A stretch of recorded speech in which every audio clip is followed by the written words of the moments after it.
Are we ready? I got it right here. I've already got it. I've already tested it. I've already tested it.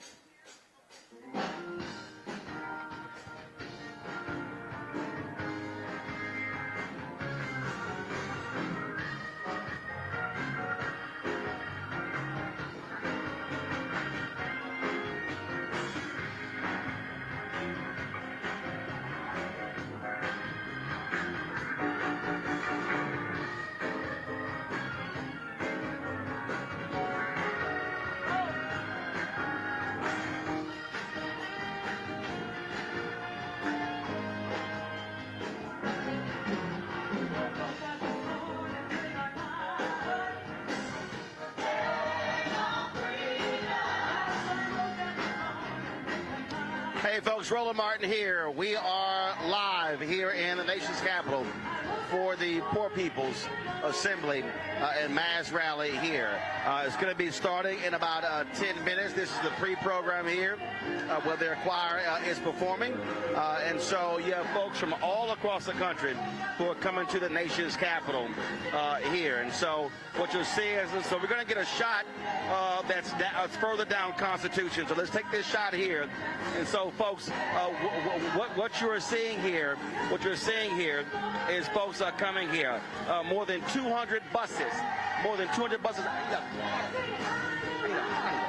Got more than 200 buses that are coming in from all across the country. The variety of organizations, you see folks in their various shirts.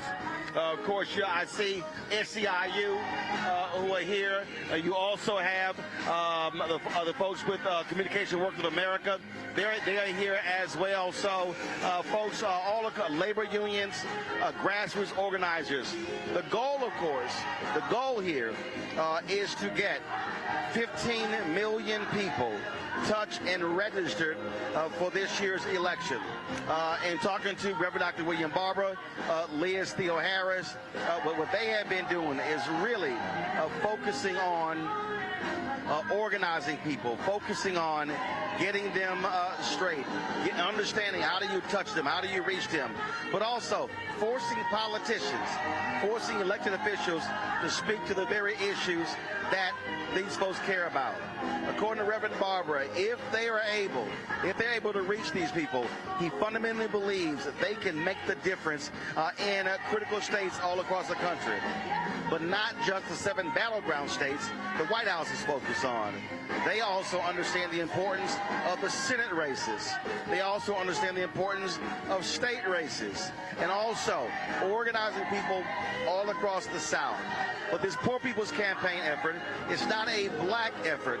It's also about reaching individuals who are white, who are Latino, who are Asian American, who are Native American.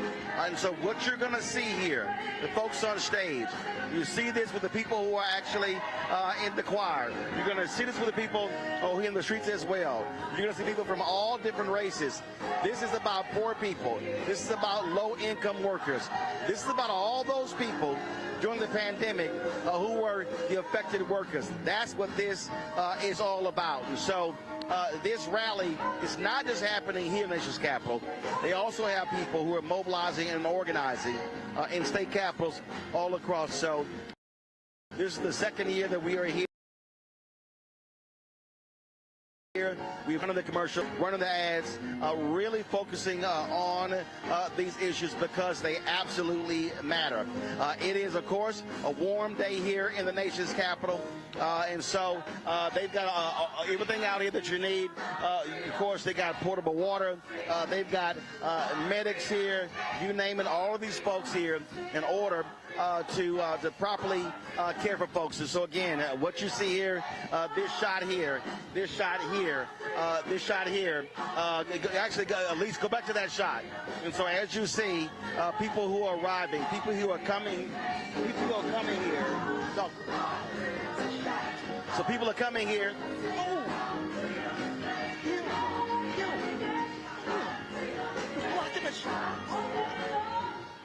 So people who are here, folks, coming in from all over the country, and so they are arriving. This is supposed to start at 10 o'clock. It's supposed to start at 10 a.m., I'm sorry. So you're seeing them coming here now. So we're going to do this here. Let's go back. Let's go to the stage.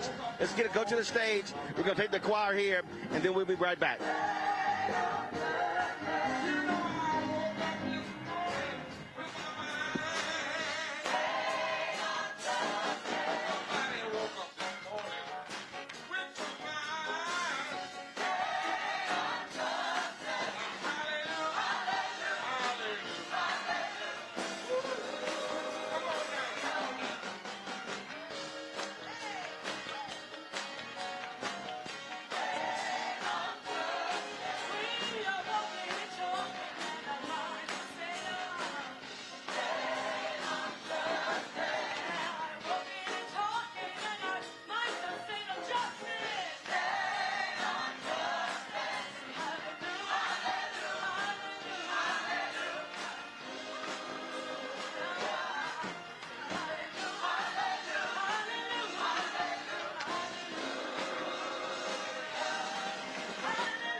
Let us hear now spoken word from Trina Thoughts Bryan.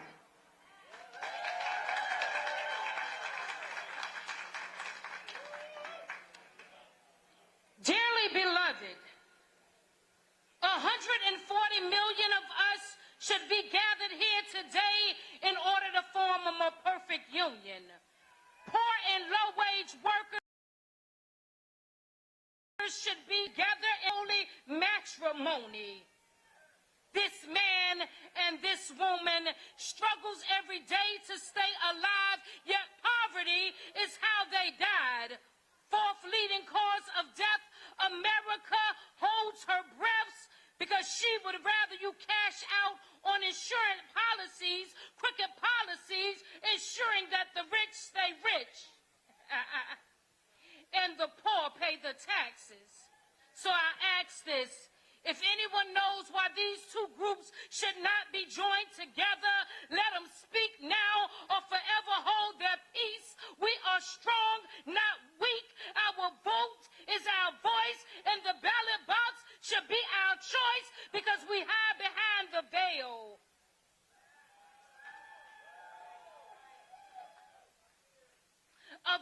legislation using laws to suppress voters' registration. Well, the blushing bride has arrived, and we will lift from the bottom and rise like a phoenix in Arizona skies, set fire on Alaskan snow, and demand that you give the natives back their land. In this land of the free, home of the brave, we are the grandchildren of former slaves. We are the free men of free men. Their all is what they gave. So why? Why are veterans on the street? No housing and bags for something to eat. Whole signs that say, God bless, but in the U.S., there are 5 vacant homes for everyone that's homeless, and then the city rezones our home and take what grandparents left. Gentrification moves in, but then don't want to live next door to the poor. And Congress turns around and spends $20 trillion on war, but cuts the budget for you to house me, and me must make 3 times the rent in order to rent, but the current rent is $2,000 monthly, and the average person, when they die, needs a GoFundMe. Same as politicians asking to GoFundMe, yet the poor are accused of handouts. As you hand out the scraps to the ones that put you in office, but watch this, we're about to swing low and ride that chariot to the polls. We're coming forth to carry us home because the swing vote swings in our favor. So boom! To keep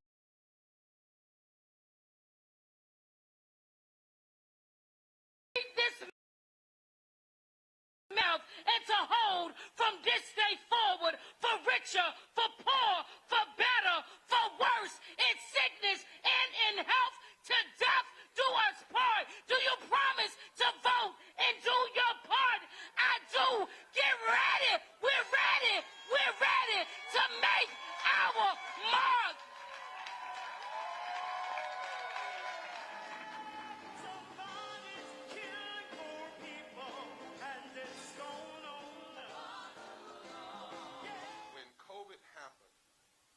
Poor people were dying at a rate already of 800 people a day before COVID.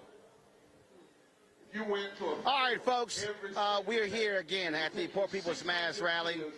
Joined right now, Ben Chavez, of course, the President CEO, National Newspaper Public Association, Black Press of America, Reverend Mark Thompson, host of Make It Plain. Ben, I'll start with you. I'm going to start from a media standpoint. So this is the second year that we're here. Very few media was here last year. Fewer media here this time. We're on the media platform right here, and literally no CNN, no MSNBC, no Fox News, no ABC, no NBC, no CBS, none of those networks. This is also part of the problem when they ignore the poor, they ignore low income. It's going to be thousands here, and for them, it's as if this never existed. Well, yes, I think this is not only a present-day problem, but a historic problem where the mainstream media doesn't look after the interests of the majority of America, particularly communities of color.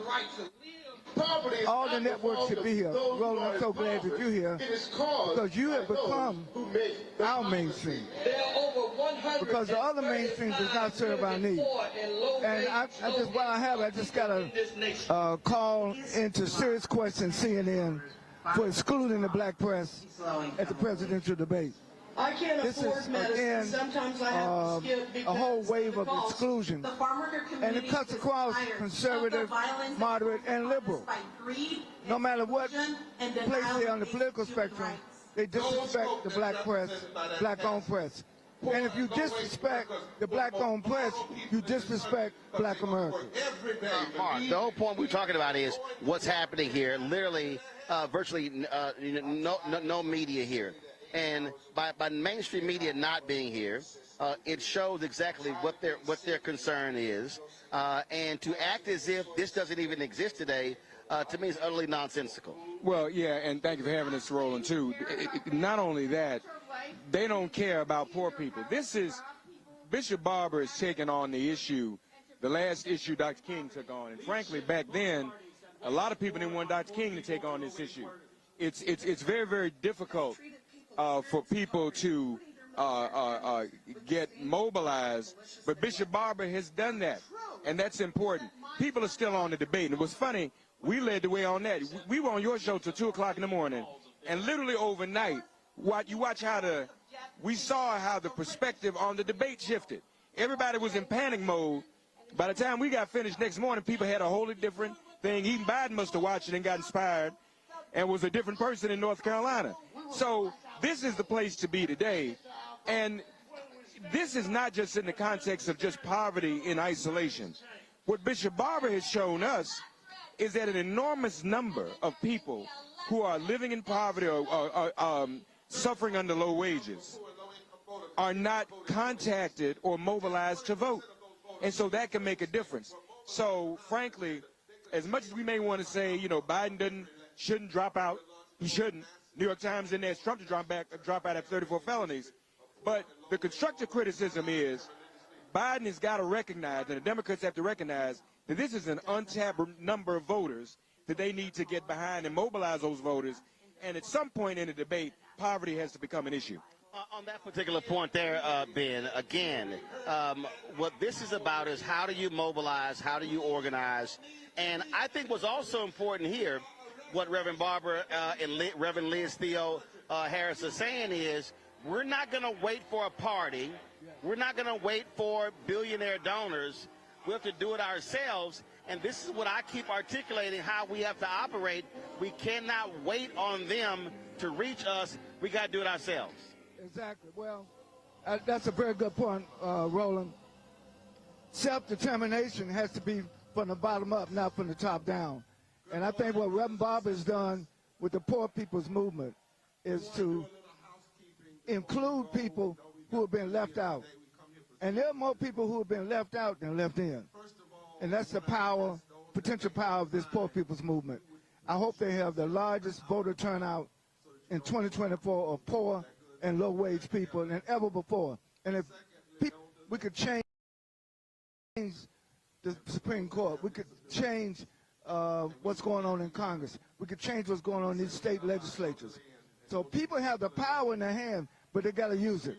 This is the time, everybody say, well, this is the most important election of our lifetime. I would say this is the most important election of all times. I mean, it's going down, but the black vote, the poor vote, the progressive vote can make a big difference. Mark, we talk about, again, these elections, it's going to be on the margins. It's on the margins. When you look at Georgia, 11,000, Arizona, I think it was like 10,000. And so even when you talk about reaching these folks, when you talk about touching the poor, the low income, that's how you actually win. And so what Reverend Barber is talking about is getting low-income people to understand they actually can be the difference maker. That's right. They can be the difference. And, again, all of us should understand that. You know, if we celebrate the King holiday and respect what he was trying to do, he said it on the steps of Montgomery State Capitol after March from Sumner Montgomery. He talked about what happened right after Reconstruction and about how working-class whites and poor whites and African-Americans just released from slavery, from enslavement, were coming together. And they did all they could to prevent that, because that white and black working class would have made a difference and perhaps would have prevented all of the things that set up the white middle class not going exclusively to them but going to us as well.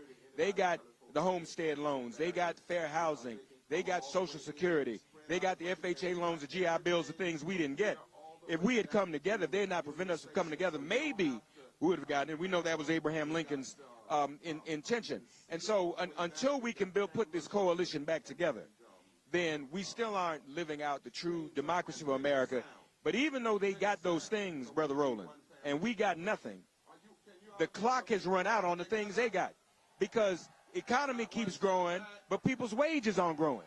And the Supreme Court just decided yesterday, on the eve of this march, that homelessness itself is a crime. And so if people don't understand why we're here, that's why we're here. But for the grace of God, most of us sitting out here, most of us watching at home, are probably about 2 paychecks away from homelessness ourselves. That is not the way for a society to live. That's not the way for a civilization to live. Absolutely. And again, this is not just about poor people. When you talk about low-income workers, there are people who are making 20, 25, 30,000 who classify in that category. The other problem that you have is when you look at student loan debt, reaching $2 trillion. That's also a fundamental issue. And so this is where we need folk to understand which party, which candidate is speaking to you, which one represents your interest. And when Trump stands up, Ben, and says to rich folks at Mar-a-Lago, y'all did great with my tax cut, and I'm going to make sure y'all do great again, he is not talking to poor folks. He's not talking to low-income folks. Yeah, Donald Trump is the worst threat to the existence of our communities. I think people in poverty, people low wages, they should be the largest block and voting vote going forward. I just think that Donald Trump is not just a future threat. Donald Trump is a present existential threat to our democracy. He's a threat to poor people. He's a threat to low-wage workers. And today represents the counterpoint that we have to out-mobilize, we have to out-organize, we have to out-vote the Trumpites who are against our interests. Mark, I was saying to Reverend Dr. Chavis, in terms of when you look at candidates and policies, Trump has made it clear he is going to do what's right for his billionaires. And so, but people out there who are like, well, I don't know, I'm concerned about Biden, it comes down to who is going to speak to your economic interests. And so the reality is the Republican Party has made that perfectly clear. And so to me, it is not a hard choice. But what you've got is you've got folk who are caught up in personality. Oh, Donald Trump's strong. Well, you could be strong, and then you're going to end up broke. Yeah. Well, like you said when we were on there the other night, you know, there's still this myth of John Wayne in America that people are attracted to. So if you're strong and you still lying, that's not right. You know, there used to be the saying when Reagan was in power that he could urinate in people's faces and tell them it's raining and they would believe it. That's what Reagan was able to do. And Trump did that. You and I were sharing an article this morning. You shared an article with me where Trump didn't even prepare because he doesn't care. He can just say whatever he wants to say, just go completely crazy up there, and there's no accountability for him because it really doesn't matter. He knows who his base is. He's locked in on that. He knows that the ball is in our court. Are we going to show up? Are we going to criticize each other? I mean, it's really amazing that people outside, people you and me know, say, well, Biden should drop out. And look at the New York Times and, oh, my God, he should drop out. Not one person in this whole country has written an opinion, gone on television, or said that a man with all these felony indictments, 34 of them he's found guilty of, should drop out of the race. He has a right. Well, he just is what he is. We got to accept that. But we always have to be the ones to turn the other cheek. And don't get me wrong, Biden has his issues. We all have very serious issues with him when it comes to Gaza. But most of us go to work every morning as black people, and we have to compromise because we still got to go to work and pay our bills. We don't even like the person we working for. And everything on the job is not perfect. But we don't say that. I'm not going to pay my mortgage. So we got to understand that. Right. Brother got to hold up a Trump sign. F Trump, that's right. But Trump T-shirt. So in that same respect, if you can go to work, because most of us aren't working for ourselves like we should be. If we're working for somebody else's enrichment and they're not giving us the wages we deserve, but we still going to go to work every day. Part of our job is to vote for somebody that is at least not going to take us all the way back to 1860. Biden is making some progress, but we really, and I didn't say this the other night, when we vote in November, we're voting for who our opponent is. Who would we rather hold accountable? Just like the playoffs. If I'm a number 2 seed, I want to go up against in the first round a number 3 and number 4 seed. Number 2 don't want to go up against a number 1 seed. You don't want to go up against a higher seed. And right now, Trump is a seed that may be equal to us. You don't want to start the playoffs that way. Biden is somebody we can get to it, and we can hold him accountable. On that point there, Ben, I often talk about that. If you say you want policy, the question then is, who can I actually talk to? Who can I communicate it with? The reality is, Trump had no black senior administration officials, none. And so when people talk about, well, I want certain stuff, yeah, but you got to be able to at least get a meeting, have a conversation. And that's the thing that I keep telling people. What are the 3 things you care about? And then when you look at a candidate or a party, where do they stand? And who can you at least push, rally to try to get it? In many ways, for him, it ain't going to happen. Yes. Well, you know, I think that it's a total misrepresentation for the mainstream media to say that black men are supporting Trump. That's a big lie. I think everything we heard at the presidential debate was lies versus the truth. And I think we always have to stand for what's the truth. I think what Reverend Barber is doing, mobilizing the poor and low wage, that gives me great hope. I remember when Dr. King organized the Poor People's Campaign. People are raising questions. What does civil rights have to do with poor people? Civil rights has everything to do with poor people. Civil rights has everything to do with low wages. And that's why we're here today, to reclaim this nation, to reclaim our future, and to not be distorted by all these false prophets. I'm concerned with these Negroes that are paraded by the Trump people as representing black people. These people don't have no constituency. They are really a disgrace to the race for black people to pretend like that they're supporting Trump based on their constituency. Absolutely, absolutely. So it is going to be, again, it's about reaching the issues. So Mark Thompson, Ben Chambers, I appreciate it. We're going to go back to the main stage with Reverend Dr. William Barber right now. As a nonviolent army of love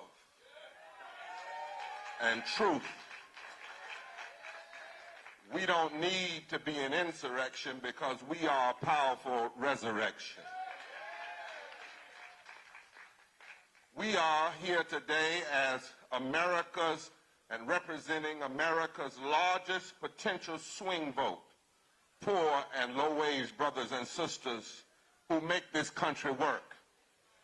Determined with our moral and religious, labor, social justice advocate allies, we are determined that it is time to rise up and say together it is time to climb and take this nation to higher ground.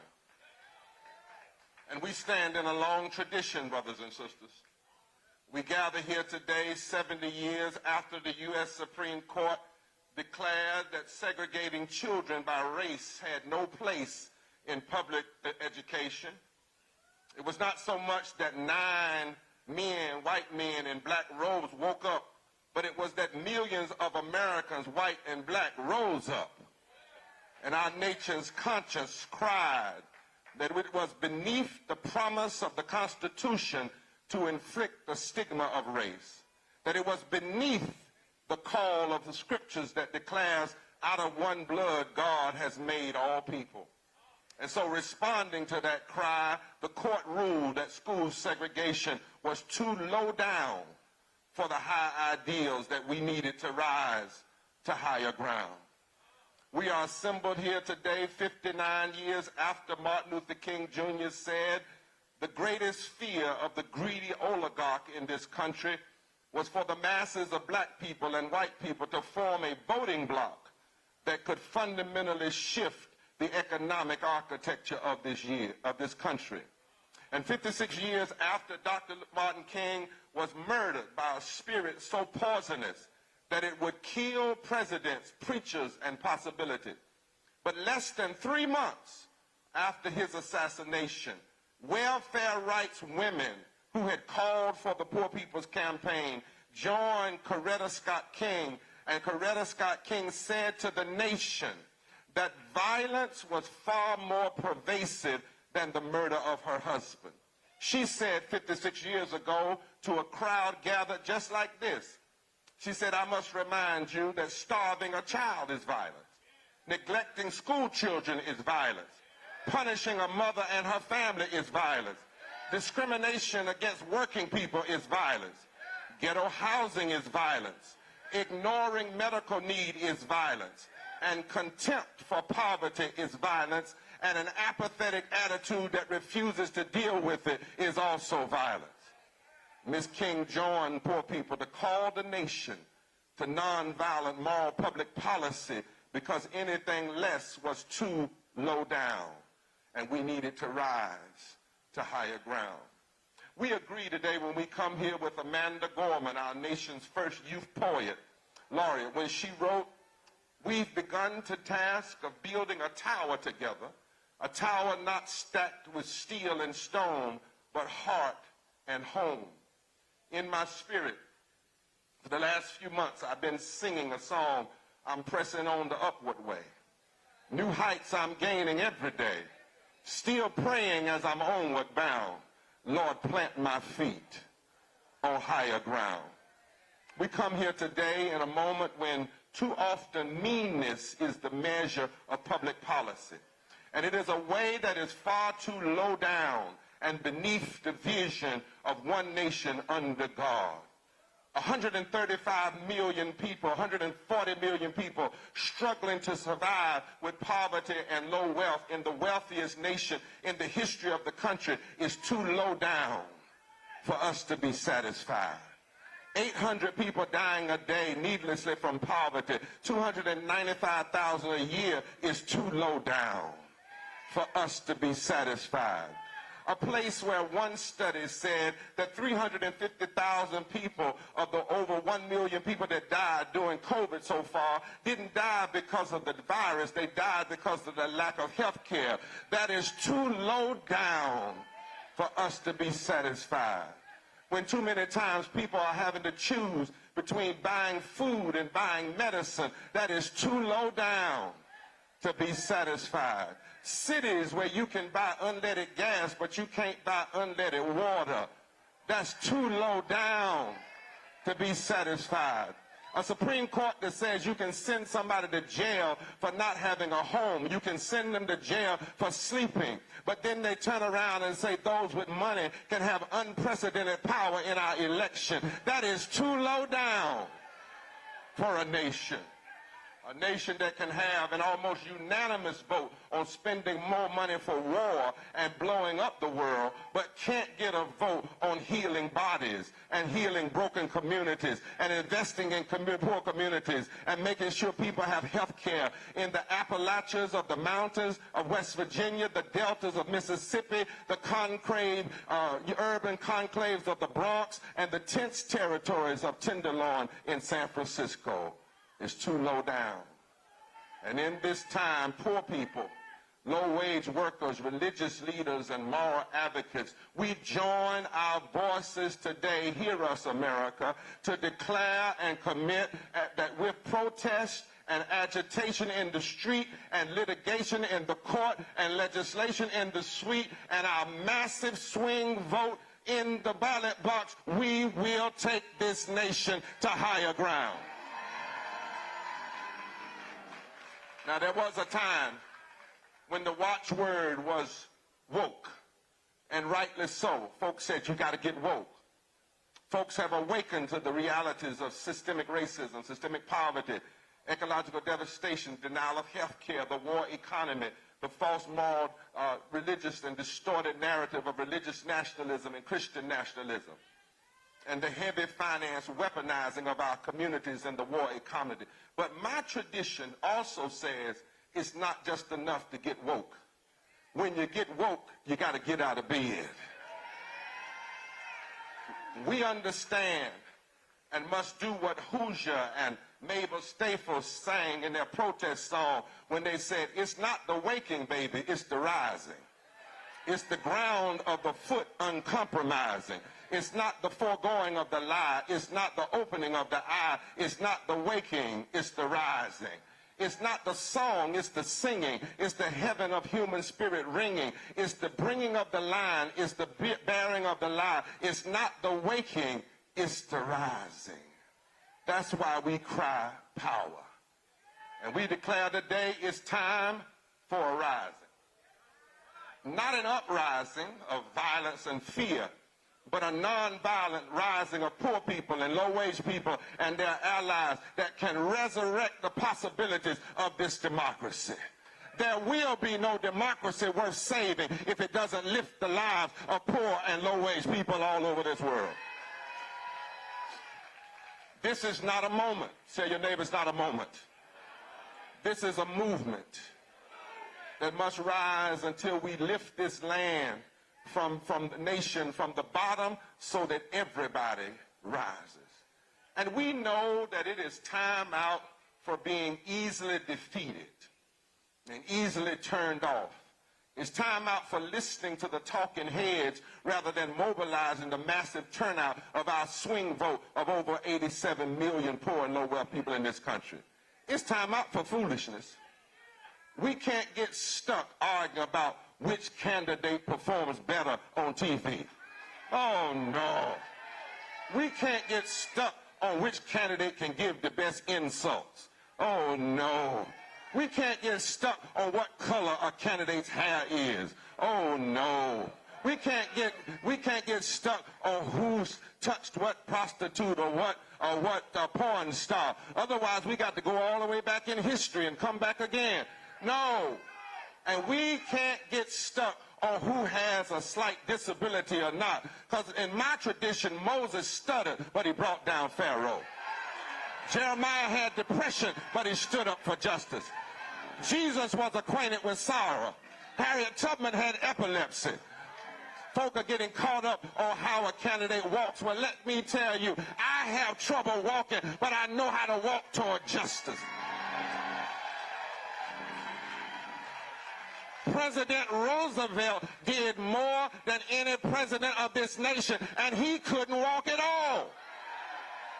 So we say to the media, this election is not about foolish things. It's about whether we will have a democracy. And it is not about one candidate. It is about the people mobilizing and organizing. And you will not drive us to despair. Because our agenda is not about left or right anyway. It's about right versus wrong. Our call is neither conservative nor liberal. It's a call to higher ground where everybody belongs. We must rise until living wages lift us to higher ground. We must rise until health care for all lifts us to higher ground. We must rise until a commitment to fight climate catastrophe will lead us to higher ground. We must rise until there is equal protection of women for their bodies and their wages. We've got to rise until we stop our warring madness and find a way to build up the world rather than blow up the world. Like the prophet Moses, honored by Jews, Muslims, and Christians, led the people out of bondage of Egypt, it's time to rise. Like the dry bones in the valley of Ezekiel's vision, we've got to rise. Like the ancient vision of the prophet, when the stones that the builders rejected became the chief cornerstone of a new reality. We have got to rise.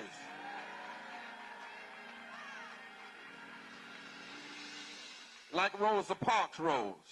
Like a young Muslim cleric Malcolm rose when he embraced the universal vision of human rights. We've got to rise like Sister Dorothy Day rose when she declared a revolution of the heart. We have to rise like Mother Ella Baker rose when she said, give light to the people and they will find their way. We have to rise like our Latino brother Cesar Chavez rose and say, we're not going to work anymore until you pay us what we deserve. in every generation, there comes a time that everyday people have to rise and take the nation higher. Poor people make up 30% of the electorate now, 40% in every so-called swing state, battleground state. Poor people and low-wage workers are the largest swing vote in the country. Every state where the margin of victory was within 3%, poor and low-wage voters make up over 43% of the electorate. 1/3 of all poor and low-wage people live in the South. 60% of Republicans in Mississippi now want health care, even though the government blocks it. Because the pandemic has taught us that if you get sick, the disease doesn't kill a Democrat or a Republican, it just kills you dead. These elections are about policies. Say policies. Policies like, if you don't have a living wage and you can't pay your light bill, we're all black in the dark. If you can't hardly afford food, your children's stomachs don't growl South, they don't growl North, they don't growl Republican, they don't growl black, they don't growl white, they don't growl Asian, they growl hurt. Did you know in Michigan, Wisconsin, Pennsylvania, and Georgia, the total vote that determined the election for president in those states in North Carolina was 178,000. But in those same states, over 6 million poor and low-wage voters did not vote. And the number one reason they did not vote is they said nobody talked to them. Well, there comes a time when people don't talk to you, you got to make them talk to you. And that's why today we've decided to raise up thousands of activists across this country to touch 15 million poor and low-wage voters across this country that are infrequent voters. Today, we will be delivering a statement to every network to say, we don't care what kind of debate you have. If you don't have a debate that asks candidates where they stand on living wages and labor and health care, that's the failure. And the rest of our 17-point agenda. And we're going to deliver to every convention, Republican, Democrat, whatever it is, and say that if you want these votes, then you have to talk to us. Not about what you've done, but what you're going to do in the days to come, because our votes must rise. And so finally, my brothers and sisters, this is why we're a fusion movement. Look around. This is why we are black, rising. We are white, rising. We are native, rising. We are Asian, rising. We are Latino, rising. We are gay, rising. We are straight, rising. We are trans, rising. We are people of faith, rising. We are people who believe in the moral arc of the universe, and we are rising because what we have in common is that we've got power to take this nation to higher ground. We are rising for a better tomorrow, and it's our time. We are rising to shift the course of tomorrow. I have a friend that taught me that her father said, God may not do it today, but he'll surely do it tomorrow. We are God's tomorrow. And tomorrow starts right now. Now, at the end of that song, Mabel Staples said, that's why, Liz, we cry power. That's why we cry power. We cry power because everybody has a right to vote. And everybody has a right to live. And it's time to fulfill an agenda of love and hope and justice and truth-telling. It's time to rise. You are not just voters. You are leaders. You have been elected by history. You've been elected by what you've been through. Every tear, every hurt, every pain, every struggle, every tension.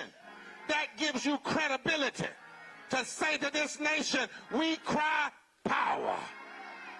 Fear is too low down for a nation. Division is too low down for a nation. Babies starving is too low down for a nation.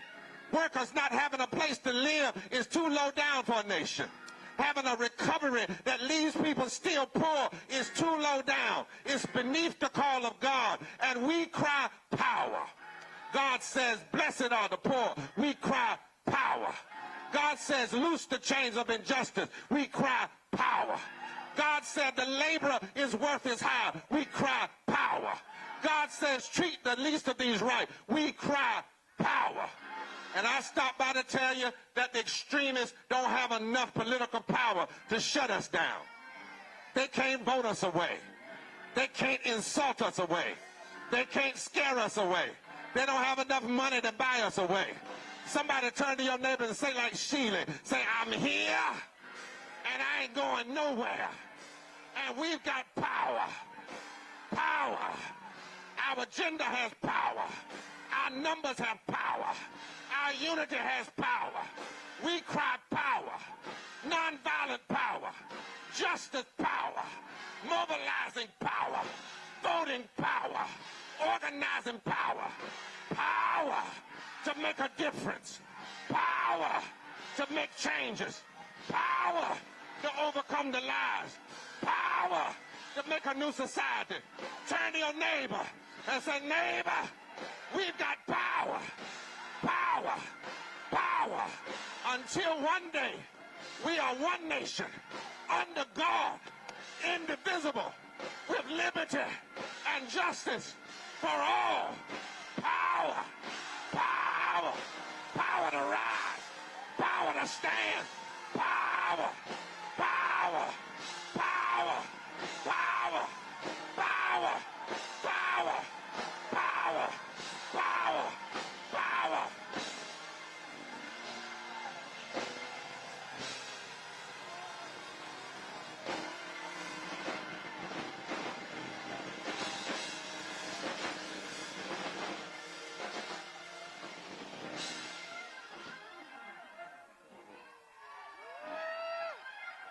We got power.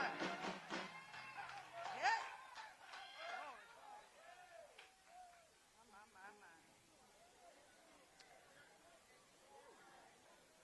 We got power, y'all. Well, as Reverend Barber said, we got power. Joining us right now is somebody who's traveled all around the country with him on this effort, Jonathan Wilson Hartgrove. They have co-written a book. This is their new book right here, y'all. Y'all can pull the graphic up, too, called White Poverty, How Exposing Myths About Race and Class Can Reconstruct American Democracy. Jonathan, well, first of all, tell folks about the red letter Christians. What does that mean for people who don't understand what that means? Well, thanks. It's good to be with you. Thanks for being here. The Red Letter Christian movement is a movement of Christians who take the things that Jesus said seriously. And we believe that we need to put in practice the quite radical vision that Jesus had for a movement of love and justice in this world. We got too many folks out here who are using Jesus' name to back and justify extremism. So Red Letter Christians have been trying to organize Christians around Jesus' vision of love and justice and mercy for everyone. Well, it's a perfect example. So last weekend, Trump spoke at Ralph Reed's Faith and Freedom, whatever the heck they call it. And if you look at their agenda, ain't nothing on the agenda about the poor. There's nothing on the agenda about what Jesus talked about. And so they have long been pimping Jesus for their rich donors. And they've gotten a lot of help from those rich donors, yeah. This movement that sociologists are describing today as Christian nationalism has been around for a long time, but it has been a concerted effort to organize extremism around religion instead of race since the end of the civil rights movement. And this movement, the Poor People's Campaign, has challenged religious nationalism from the very beginning because we realize that movement and its influence on this country has harmed most of us, but has especially harmed poor and low-income people. And not only that, when you see these conservative, white conservative evangelicals all across the country, I remember when y'all went down to, I think it was Liberty University, and they sent out an email making it clear, if y'all step foot on that campus, y'all were going to be arrested. And if the students came to our revival service, they were going to get disciplined. Yeah. Which is a level of fear that really dominates this movement, right? And I mean, we've seen the cracks over at Liberty since then. During that whole thing, Charlie Kirk, who was working with Liberty at the time, he challenged us to a debate. about what Jesus said, and we said we would be glad. I said, let's go. I got on the phone with the provost of the university and said, let's talk about the details. And he started backpedaling. Well, not so sure, not so sure. So these are folks who want to use religion, but they don't want to talk about it. Well, it's like a couple of weeks ago, Dave Rubin put out some tweet. Oh, I'm willing to debate somebody with a large following. I went, let's go. I ain't heard of Pete. And so again, they always want to challenge folks. And I also remember when, but they actually can't withstand the pressure. I remember when I was on CNN, and it was when Obama and McCain went to Rick Warren's church. And so they had me against Tony Perkins. And we started going at it, and I said, oh, Tony, I'm sorry. You ain't used to having to debate somebody who knows the Bible as well. So I had to put him in check, because what happens is on mainstream media, when they want to talk about Christianity, they always call these white conservative evangelicals or even black conservative evangelicals, but they never call progressive voices or people who truly understand what Jesus talked about. And, you know, it distorts not just the faith, but even people's understanding of what the majority of faith is in this country. The vast majority of people of all faiths don't support this religious nationalism, and the vast majority of Christians don't support Christian nationalism. So in some ways, it's a misnomer to call it Christian. And we're trying to make clear in this, you know, very interfaith and broad movement that Christians have a place among many of our neighbors in this country to stand up for the things that Jesus cared about. And that's what we're talking about here today. We're going to do this here, so we're going to talk a little bit more about the book. We want to go to the stage because Reverend Theo Harris is now speaking, so let's go back to the main stage. We can abolish poverty and low wealth, and we must do it now. Now. For too long, we have been fed the lie of scarcity when we live in a world of abundance. For too long, we have been divided by race and nationality and immigration status and religion and issue area and sexuality and gender. For too long, the false narrative of religious and racial nationalism has blessed what is wrong and condemned what is right in the eyes of God and in the words of our Constitution. It is wrong for people to work for starvation wages. It is wrong to push millions of families off of health care. It is wrong for the highest court in the land to criminalize homelessness, to rule that you cannot breathe in public, on a bench, in your car, or in a park if you do not have a home. It's wrong to funnel billions and billions of dollars to war. For there to be a genocide and mass killing of children happening on our watch. It is wrong to deny women's rights, LGBTQ rights, Indigenous rights, Earth rights, for people to be ripped from their families, deported, or denied asylum. It is wrong for the world to be on fire and for corporations to stop us from saving this planet.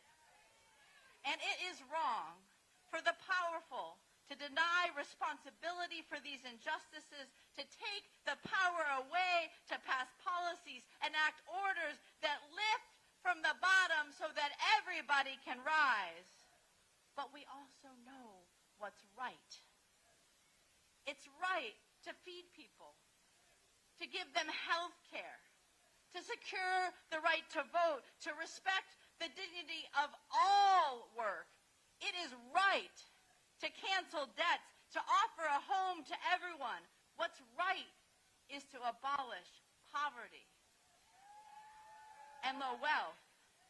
We as a nation, as a movement, are breaking through the lie that poverty and death are the will of God.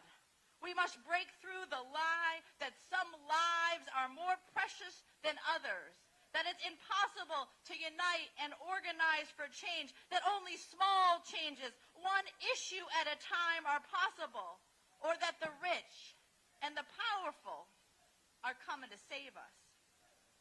Instead, we join prophets throughout the ages who have declared that ignoring, that criminalizing the poor and protecting the rich is evil. The prophet Micah asks, what does the Lord demand of you but to do justice, to love kindness, to walk humbly with your God? Leviticus demands that we welcome the immigrant neighbor. Deuteronomy demands that nations forgive debts, that pay people a living wage, that organize policies around the needs of the poor. Isaiah demands that we stop passing laws that deprive the poor of their rights. Jeremiah, that the wealthy stop evicting people. John the Baptist demands that the military and ruling authorities, the police, stop killing the people, extorting money, spreading lies about others. And Matthew demands that religious leaders stop covering for those who divide and lie, and instead take the side of the poor and the bruised and the battered. You know, at times throughout history, it can seem impossible to realize justice. Sometimes we question, can change really happen? But before abolition, the slave power seemed insurmountable. But Harriet Tubman and Frederick Douglass and John Brown and millions of enslaved people organized and agitated and built the power to abolish enslavement. Before people fought and won and keep fighting and winning the right to vote, women's suffrage, civil rights seemed like it would never happen. Before low-wage workers and families organized and built power, people said we'd never win rights to wages or working protections or dignity. But when we as a people fight, we win. We win. Bottom-up struggles are the only thing that can be the transformation that we need. Those most impacted by injustice organizing together, mobilizing together, and voting together can force the changes that we know we need that will be good for everybody. Putting the poor at the center of our national politics and priorities, at the center of this fight for democracy, is what can save this nation. We say poverty no more. We demand justice for the poor, because everybody's got a right to live. Amen. Give it up. Say everybody got a right to live. And as we often say, when they came together, that's when change took place. When white folk and black folk and others and women and others came together, I want y'all to look back and see the thousands. You can see signs all the way back. Those of you in the back, scream. Y'all hear them? Wow. Now at this time, Hannah Broom is, come on up. You all come on up. And we want you to know that religious leaders are going to come and set a tone. And then we're going to hear from, the whole point of this is for the nation to hear from impacted people. Well, all right, folks, we're going to continue our conversation with Jonathan Wilson Hartgrove. Again, he is the co-author of this book with Reverend Dr. Barber, White Poverty. Jonathan, walk us through this, because when y'all say exposing the myths about race and class, how that can reconstruct American democracy, the main thesis of this book. Well, a white man and a black man writing a book together about white poverty can be confusing. We don't want anybody to think that we're trying to turn away from race. What we're trying to do is help people understand where race came from and why. So race was created in this country and created to prop up a system that required dividing really working people, right? I mean, we know the story of slavery, but there were also lots of white folks who had a lot in common with white folks in early Virginia, and who, as a matter of fact, threatened the power structure early on. So folks who don't understand, when Reverend Dr. King, Martin Luther King Jr. gave his speech after the Selma Montgomery March, 65, yeah. He referenced a particular book, laid that out, where the Bourbon class That's right. said, oh, no, we can't have these poor white folks and these free people of African descent aligning together. And then he specifically said how they used media to drive Jim Crow and to create that wedge. That's right. Because the Bourbon class, the plantation owners, the rich folks, they feared poor whites aligning with freed slaves, because people need to understand, every time you've seen the rights that black folks have fought for, poor whites have benefited economically. That's right. And, you know, as a white person, it's critically important for me to get that message to my community, because there's a stream of lies that say if somebody else gets, you're going to lose. Right. And that's just not historically accurate. You know, the Reconstruction efforts after the Civil War that created, you know, Freedmen's hospitals for black folks in the South who had no access to health care, also gave access to poor white people who had not had access to health care. Same with education. Same with wages after the Civil Rights Movement, right? When black folks' wages came up in the South, white folks' wages actually went up more. So the lie is used to split people, but coalitions like the one that are here today are people who see through that and who are coming together to say, we've got to lift from the bottom and raise this country for everyone. Are you seeing people in Kentucky, in West Virginia, in Alabama, in Mississippi, in Tennessee, in Georgia, in many of these places, are they getting it? Are they understanding it? And how difficult has it been trying to penetrate what has been generations of misinformation? So I think, yes, the answer is yes. And I think another myth that we have to dispel in this country right now is the myth that says that white people vote against their own interests.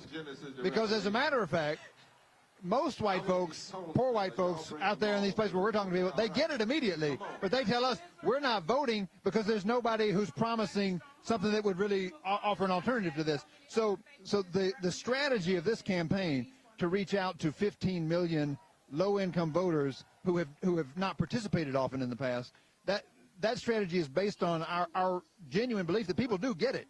What we have to do is build something that lifts up this agenda to the point where politicians have to speak to it. And when they do, as we saw in eastern Kentucky when Bashir ran for governor out there in 2019, people did show up.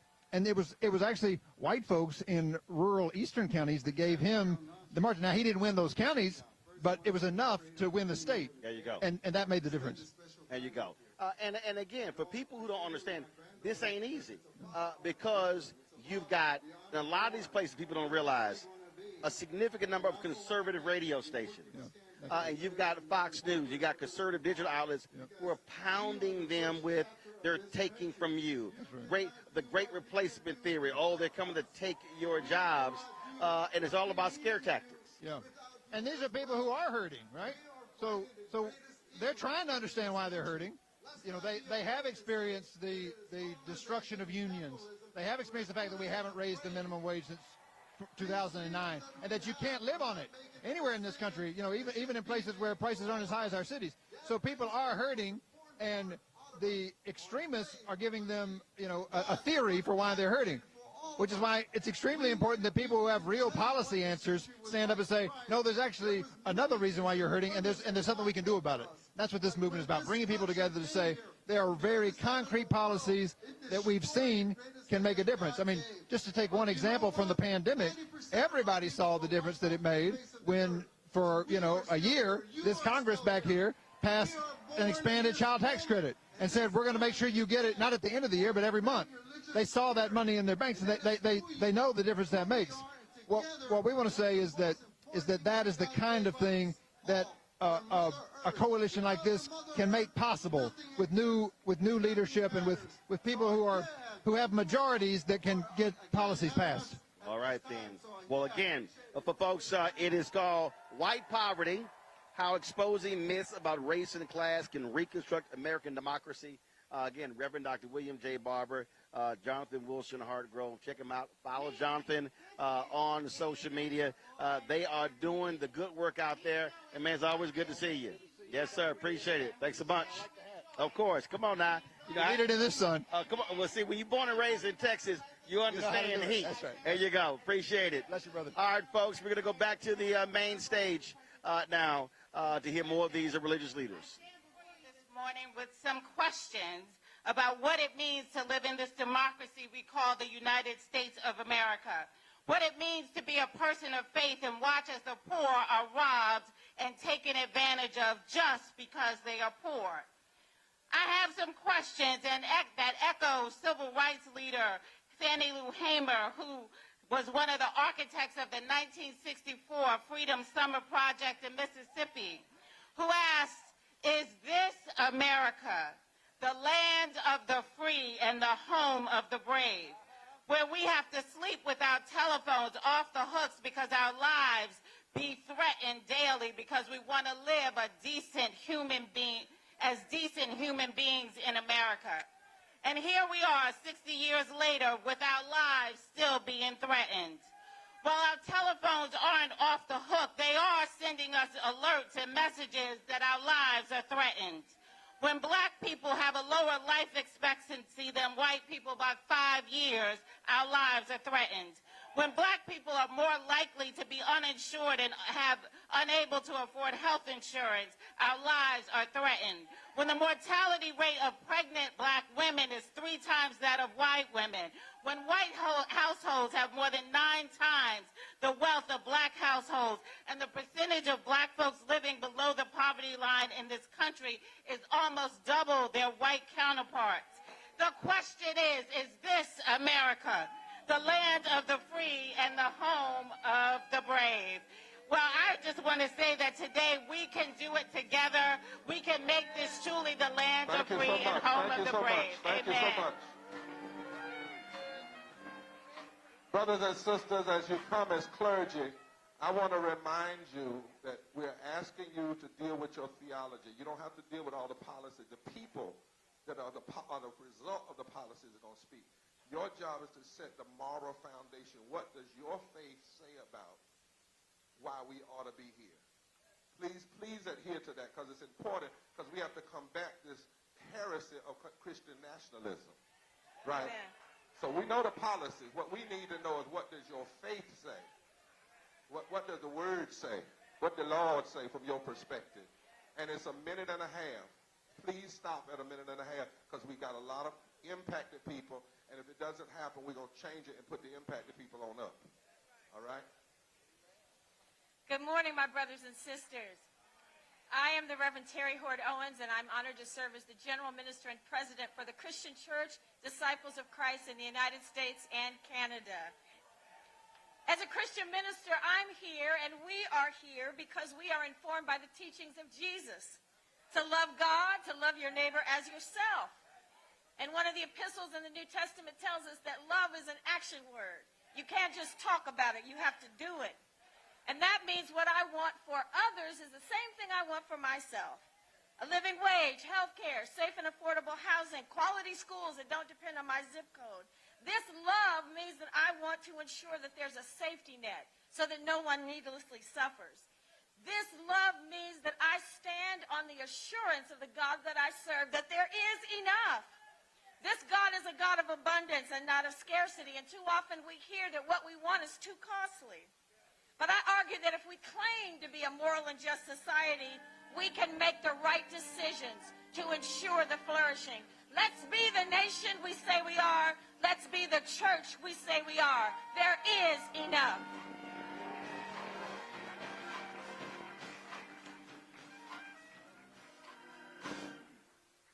I'm Teresa Llewellyn, and I am an Episcopal deacon serving in the Episcopal Diocese of Virginia at a church in Alexandria, Virginia. Episcopalians follow the teachings and example of Jesus, who commanded us to love our neighbors as ourselves. Jesus taught us to feed the hungry and to stand up to the empire to eradicate hunger. Jesus taught us to care for the poor and to do justice, including advocating for policies that provide for just living and wages and for housing. Everyone has a right to live. Our baptismal covenant calls us to strive for justice and peace and respect the dignity of each person, no matter who they are, what they look like, where they are from, how much they earn, where they live, or who they love. This is not negotiable if we are to live our promise to act as Jesus calls us. We will not be silent or stop working until poverty is ended and all people have the same fundamental rights that God created each and every one of us to have. We want to realize God's dream of beloved community.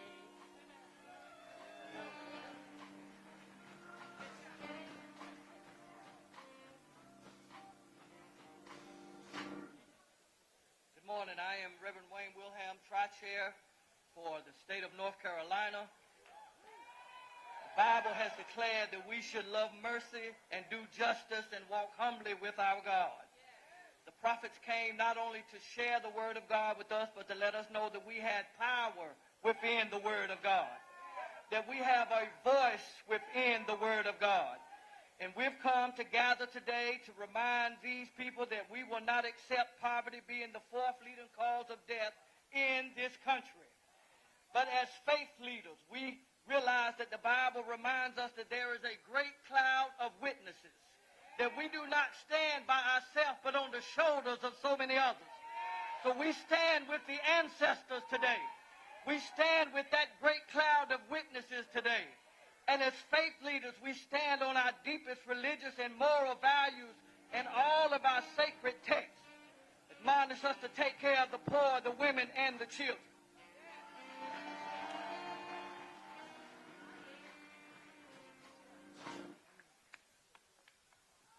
Good morning, Washington, D.C. Good morning, Poor People's Campaign. I'm Reverend Michael Neuroth, the Director of the United Church of Christ office here in Washington. I'm honored today to represent my beloved church, and I bring greetings from our General Minister and President, Reverend Dr. Karen Georgia Thompson. We as the UCC stand as over 800,000 loud and proud as a church working for love, justice, peace, equity, freedom, and yes, choice. Can I hear choice? Yeah! We are an economically diverse, multiracial, multicultural, open and affirming, immigrant, refugee-loving, accessible to all community with a mission to build a just world for all. As the UCC, we welcome all, we love all, we seek justice for all. For us, as for the Poor People's Campaign, all means all. Can I hear an amen?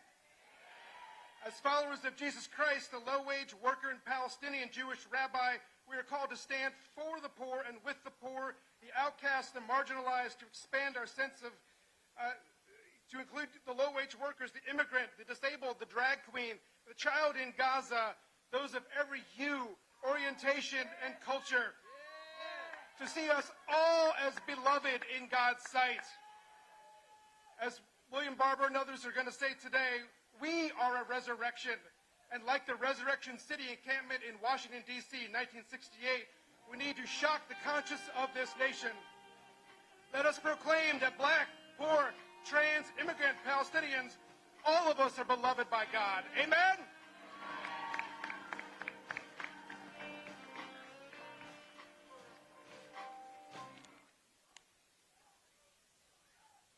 Shabbat Shalom, everyone. I'm Sheila Katz, CEO of National Council of Jewish Women. Kavod habriot, the dignity of every human, is one of the most sacred commandments in Jewish scripture. Dignity, first and foremost, not just for the wealthy and well-connected, but for all people. We refuse refuse to be complacent in the face of injustice. Today is Shabbat, the Jewish people's holy day of rest and prayer. Rabbi Abraham Joshua Heschel famously talked about praying with his feet when marching alongside Reverend Dr. Martin Luther King Jr. Today, while many in the Jewish community are praying in synagogues, and many prayed right here before this started, we are also here, arm in arm with our friends, to pray with our feet, with our legs, with our wheelchairs, with our bodies, and with everything we have to bend the moral arc of the universe toward justice, to end the plague of poverty and systemic oppression in America. May we continue marching together toward a more holy world we create with love, with peace, and with justice. Amen.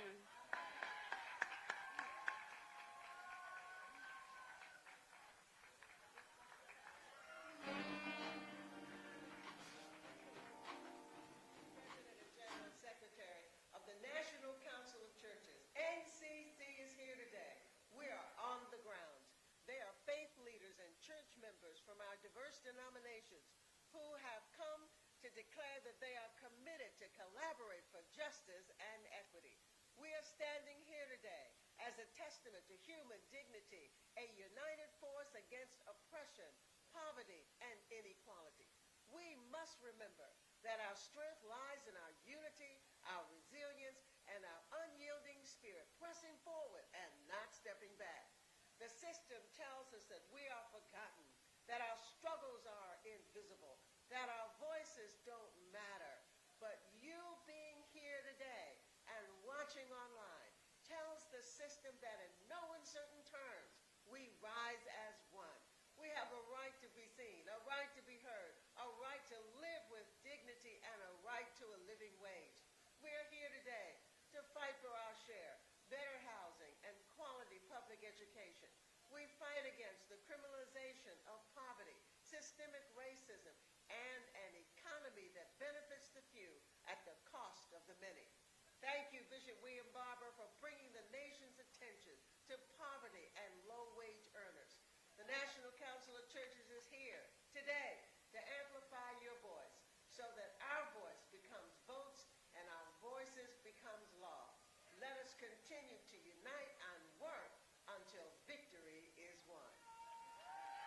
Thank you, Bishop Basti McKenzie and the National Council of Churches. I'm Alvin O'Neill Jackson, convener of faith leaders, along with the Reverend Dr. Hannah Broom. We come today in the spirit of Frederick Douglass, who said, I prayed for my freedom for 20 years, but received no answer until I prayed with my legs. We come today praying not just with our lips and words, but with our legs and work, our organizing, our strategizing, our mobilizing, our collective action. And we come in the spirit of the foreigner, the stranger, the immigrant woman who came to Jesus with a daughter who was gravely ill without health care coverage. And she wouldn't let Jesus go even when Jesus was tempted to treat her less than a human, even calling her something like an illegal alien. But she wouldn't let him go until he healed her daughter. She said, I'm going to holler until you do something for my child who's at death's door. I'm going to holler until I get what I need. Anybody here know how to holler? Sometimes we got to holler until we get what we need. Sometimes we got to break the rules of decorum and holler. Sometimes business as usual will not do. Moderation won't do. Timidity and tentativeness is not in order. And so we come today in the spirit of Douglass, the spirit of the immigrant woman. We come today praying with our legs, and we come with a holler. The first holler will be the Reverend Jimmy Hawkins, the Presbyterian Church, USA. Reverend Hawkins.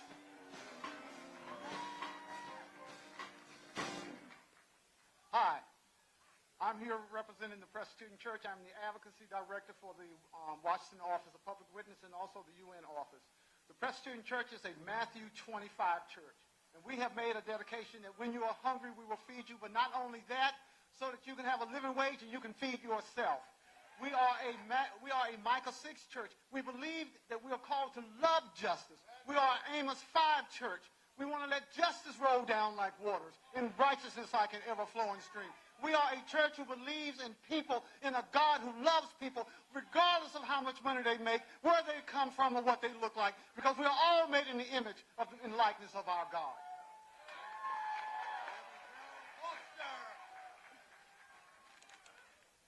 I am Reverend Carolyn Foster with the Alabama People's Campaign. All right, folks. As I told you, the people who are all around the country who are coming from here. So y'all came from Louisiana? Yes. Where? Yeah. We're from St. John the Baptist Parish.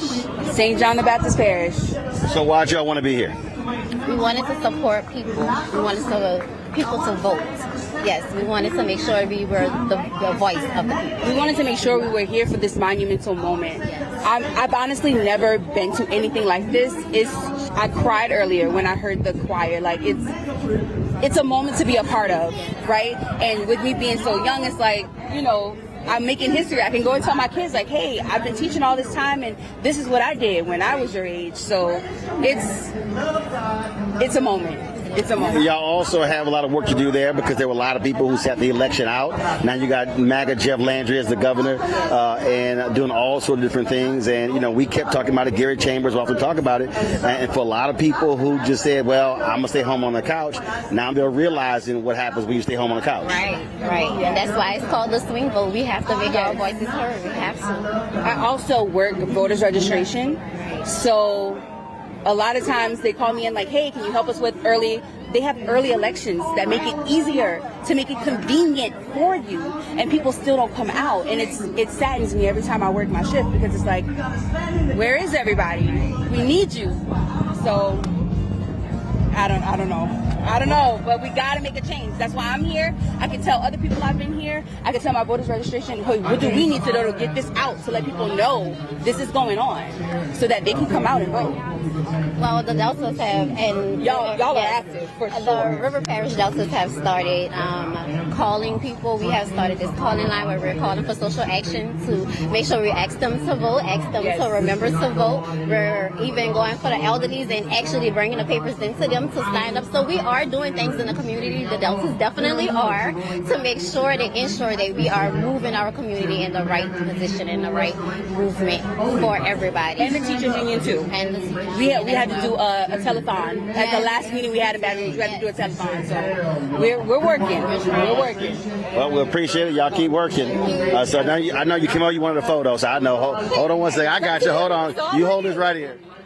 You hold that right there for me, bro. People in Washington, D.C. So in closing, as the Bible does say, we go forward, got one step back, and down the road, Poor People's Campaign not going anywhere. We're going to stand in the national anthem and all across the country. I'm a big fan of watch you all the time. I appreciate it. I'm so glad that you're here, but obviously you would be here. Thank you. There you go. All right. I appreciate it. Thanks a bunch. Would you do me the same favor? Come on. I got it. I represent those who have been forced into poverty. We have degrees and we have work ethics and work experience, but our government is not allowing us to work. Say it again. I represent those who are pushed into poverty. Mm-hmm. We have degrees, we have work experience, we have work ethics, but our government chose to use us as research subjects instead, and they want to see how we make it on nothing. Where are you from? I'm from Columbia, Tennessee. Okay. Reverend Dr. Millicent Black. All right. And so y'all down there mobilizing and organizing? Absolutely. All around the nation we're mobilizing. Well, we definitely need y'all to make some changes in Tennessee. And we want them to continue the changes. They had a bill in the House in March to stop the intelligence agencies from being able to use our FBI in just intelligence gathering rather than researching criminals. And so the bill disappeared. So we're praying to get that bill back. Okay. All right. Keep up the good work. Thank you. I appreciate it. Thanks a lot. Appreciate it. Thank you. I'm not trying to be interviewed. I'm just trying to say hello. Hey, what's going on? What's happening? You chilling? Not in this heat. but I'm here. And I want you to meet my granddaughter. Uh-huh. All right. How you doing? This is Camille Day. Camille Roland Martin. Good to meet you. A very important journalist. Good to meet you. All right. Good to see you. Come on. Elise, let's do this here. Let's go back to the main stage, and then I'm going to do some other interviews down the park. All right, cool. Good morning. I am the Reverend serving Cedar Lane Unitarian Universalist Congregation in Bethesda and representing Hindus for Human Rights. I bring greetings from our UUA President, the Reverend Dr. Sophia Betancourt. Our Unitarian Universalist faith centers love and compels us to raise our voices, recognizing the inherent worth, dignity, divinity, and rights of every person.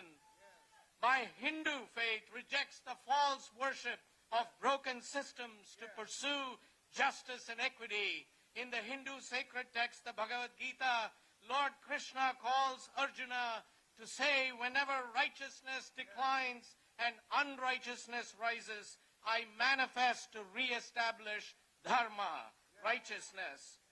It tells us that God is an active participant in and through our lives, siding with the oppressed and calling us not to be silent anymore, to show up and struggle for what is right and just.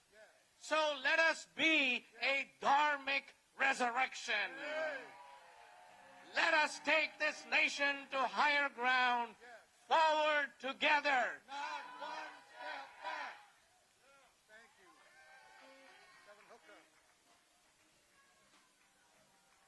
I am Reverend Amari Bernard Hooker, Southeast Jurisdiction Coordinator for Black Methodists for Church Renewal, Southeastern Advocacy Chair for Advocacy in the United Methodist Church. I am a South Carolina Tri-Chair and the Faith Representative. I stand here today on behalf of the people of South Carolina, rural South Carolina, that live in food deserts, education deserts, and live in a system of have-nots. You got to understand that my faith community and my faith tradition is still fundamentally social justice and social advocacy. I want you to know that morally we are tired. Matter of fact, we're damn tired of political foolishness, economic faithlessness, and the we'll fix it later mentality when it comes to our schools, our hospitals, and our roads. That's why in South Carolina, our churches and faith leaders are mobilizing to get out and vote and wake the sleeping giant.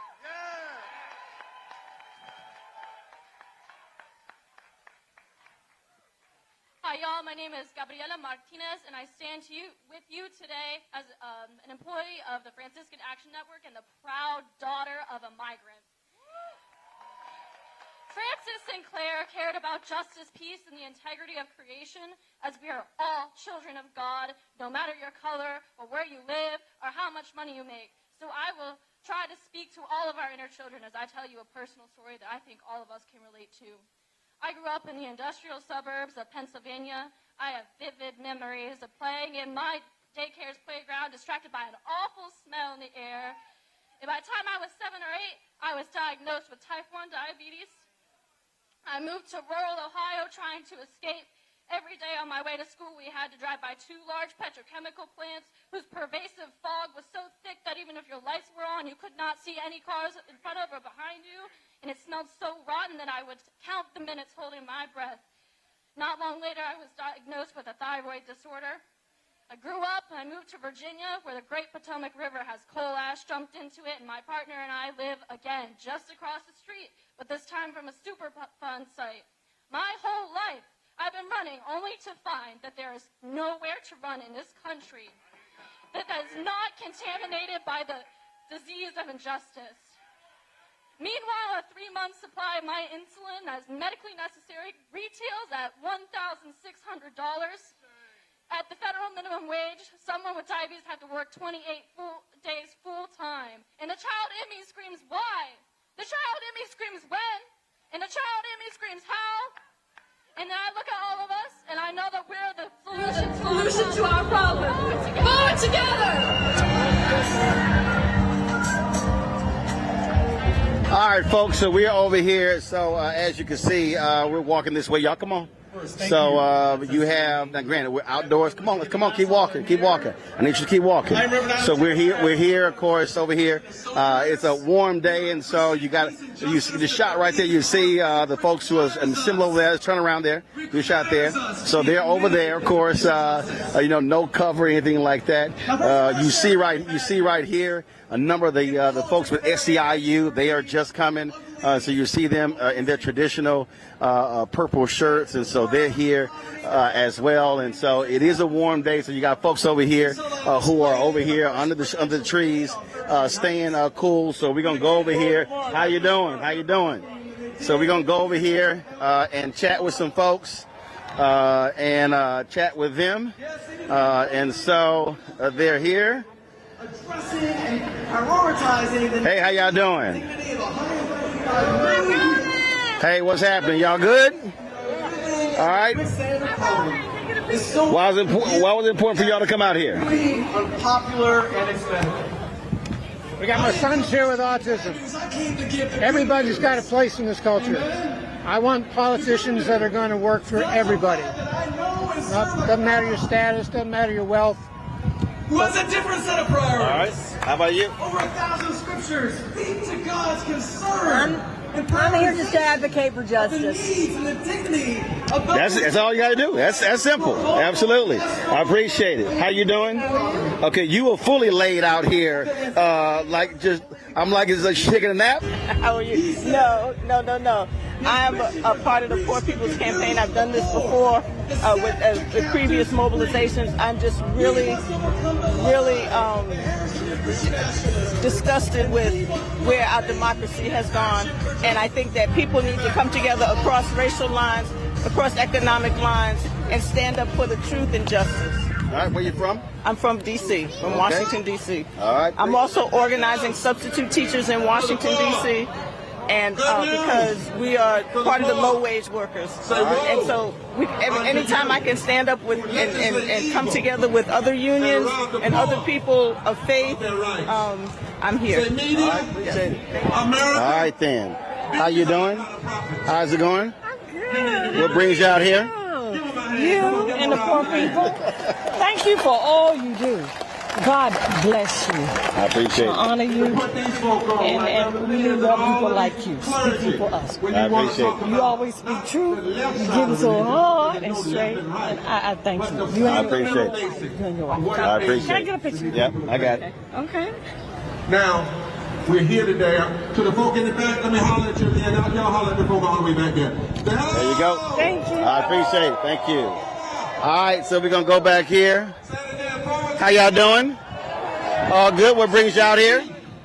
I've been part of the Poor People's Campaign for many years and been making a documentary about it. This is the first time I'm here without a camera, and we want to leave a better world for our baby. Right, one then. with healthy air and water. So. I appreciate it. Thanks a bunch. How y'all doing? Good. What brings you out here? It's me. Reverend Barber. Martin Luther King brings me out here. Mm-hmm. And that's what this robe represents. That's right. Now, I know you warm. Yeah. I'm also allergic to the sun, so block the sun. There you go. But You need some of those UV sleeves that we do on the golf course. but I'm here because I believe that we need to support each other as people, and everyone needs to show up and stand up. And I'm here to show up and stand up for my siblings in the world. How about you?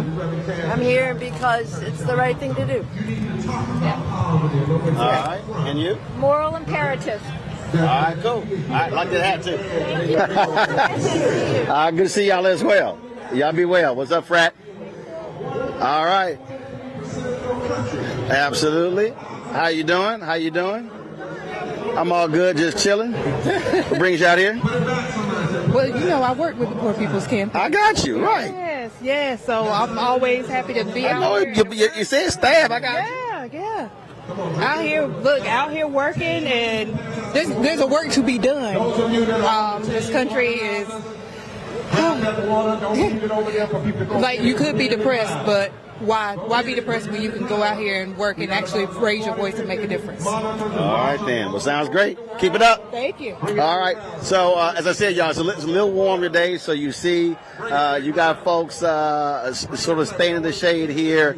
And so you got folks who are all the way down here as well. And so when you see this shot here, normally you would have people all along that street right there. But it's quite uncovered. So, again, you got a great crowd out here. You still have buses coming. When we talked to Reverend Barber on Tuesday, they had about 200 or some odd buses that were organized coming all around the country. So people are still coming, and so we're going to keep covering this. So let's do this here. At least let's go back to the main stage. Reverend Dr. William Barber is still speaking. Don't y'all go in there. Solidarity, that's what union say. Everybody say solidarity means together. Solidarity means we stand together. All right, put it up. That's solidarity. Put it up. Solidarity means we vote together. All right. Take us to solidarity. Before we do solidarity, I want you to take a look at this choir. These are not just singers who came to sing for this event, for this gathering. On this stage, there are 15 states represented. And these are all people who are part of the Poor People's Campaign, a national call for moral revival, impacted people who are raising their voices for justice. Let's give them a hand.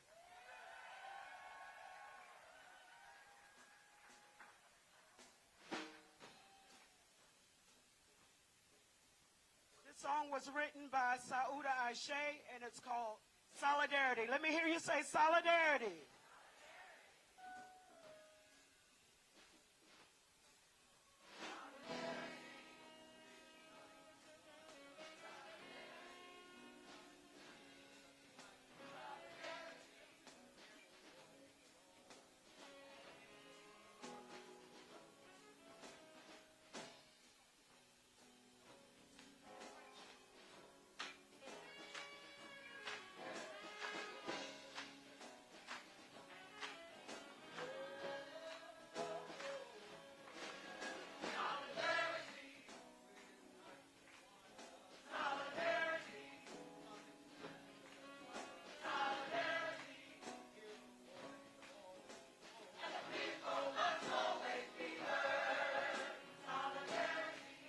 The United Methodist Church has been slow in addressing the issues of urban ministry, has been slow in addressing the issues of people who are poor and low wage. So I'm glad to meet you. All right, glad to be here. Okay. I appreciate it, Fred. All right, thanks so much. Yeah. You need to interview the pastor. You need to come to Trenton and do an expose on housing in Trenton and how it parallels the issues, the maladies in the city of Newark. Newark was voted the worst city to live in by Forbes. There's a reason for that, and they just scratched the surface. It's much deeper than what you believe. Do the 2 interviews. I got you. Can you take a picture of me and my friend, please?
How you doing? Come on. Camera. Give me a picture. I got it real quick. I'm over here working and I see you. And we need to do that, and we need to do it with the loudest. Hold on. All right, I'm ready. Oh, and look up. Hold on.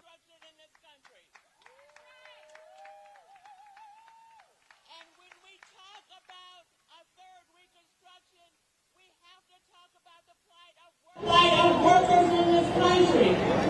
Workers who have proven to be. All right, folks. Just walk with me here. So, as you can see, so the main stage is down this direction right here. And so what's happening here, so you see a lot of the workers, you see the people who are coming in. So they're actually coming down this street right here. They got them routed through this street. And so you see this is another group of SEIU workers who are coming from across the country. And so they're all coming down this main aisle here. And so what we're going to do here, we're going to sit here and wait till they come down here and chat with them. But a lot of people, you can sit and tell they're going to stay. So slide right here. I'm going to grab them right here. So you're going to shoot this way. Meet you right here. There you go. I want to ask all those that are down the street, by the tens of thousands, we understand we're going viral on the internet. Here we go. It's blowing up everywhere. Millions of people are tuning in. All right. How y'all doing? All right. Where y'all from? Staten Island. Huh? Staten Island, New York. Staten Island? Staten Island. How you doing? How you doing? And so, why is it important for y'all to be here? Because we all need to support each other. Yes. Because they died, we're going to live. All right then. Good seeing you. All the kids. How you doing? All good. Where you from? Staten Island, New York. All right then. So y'all got a whole crew from Staten Island. Yes, you do. All right then. Appreciate it. Appreciate it. Fully behind. So, as you see, you got a number of course, organizations out here. Like I said, you got SEIU, you got AFL-CIO, you got CWA, you got AFSCME. So you got a number of the folks who are here. And so, as I say, more people are coming here to stand with the poor and low-income workers today. And as I said, their goal is to reach 15 million people across the country. So you need boots on the ground to make that happen. And so that's just critically important to do that. And so unions play a critical role. We are seeing an expansion of union membership across the country because a lot of people now are really focused on, of course, they're focused on bargaining rights. They're focused on being able to collective bargaining. And so all of these things are happening right now. And so that's one of the reasons why they are here. And so we're going to be talking to more of the folks who are out here, chatting with them. So we'll do that. And so let's take it back to, so they're doing a transition now on the stage here. And so we're going to, of course, how's it going? All good. So we're going to be chatting with more folks in a second here. Hey, how you doing? Hi, sir. I follow you. I appreciate it. I like your input. I'm from New York. Where in New York? Bronx, New York. Okay. SEIU, as you can see. Oh, yeah. No, I couldn't tell. I couldn't tell. I think you need a little bit more SEIU gear. Yes, I do. I love your program. I appreciate it. Yeah. Why was it important for you to be out here?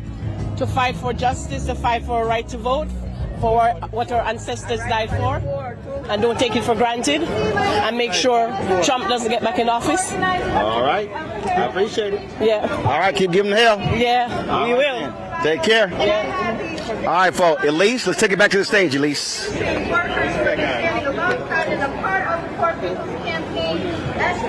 No, here's your deal. Okay, you gotta hold the shot. So when I say take it back to the stage, you gotta hold it, make sure she clears you. And you gotta let me know when it clears you. Second. So first, I'm gonna invite Rosia Sayans, the Secretary Treasurer of the Service Employees International Union. Thank you so much. Good morning, everyone. Solidarity is power. Solidarity. We can hear you. Solidarity. So we want to just say how much we appreciate this event today. On behalf of the 2 million members of SEIU, many who are here today, 1139, you achieved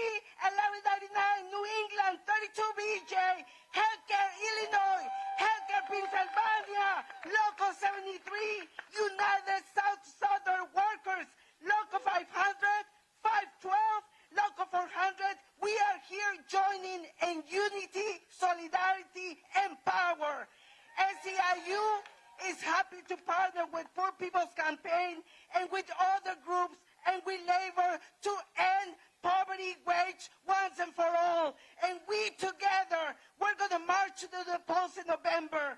And we are here today because we know this event, this gathering is very important for the time we are living here in the history of our nation. We know how much is at stake in this election because this year election is about our democracy, it's about our economy, and it's about our future. We are ready to elect leaders who will stand with us. Our votes are our demands for a better future. We won't be distracted or divided by extreme right wings attacks on immigrants, on people of color and women. Because when we vote, when we organize, when we come together in power, forward together, forward together, juntos adelante, ni un paso atrás. Juntos adelante, ni un paso atrás. I'm pleased to join by Priscilla Hall, airport worker of North Carolina, who is here with me at the stage, and she's active and working, making sure that she's joining all of us in this election. Welcome, Priscilla.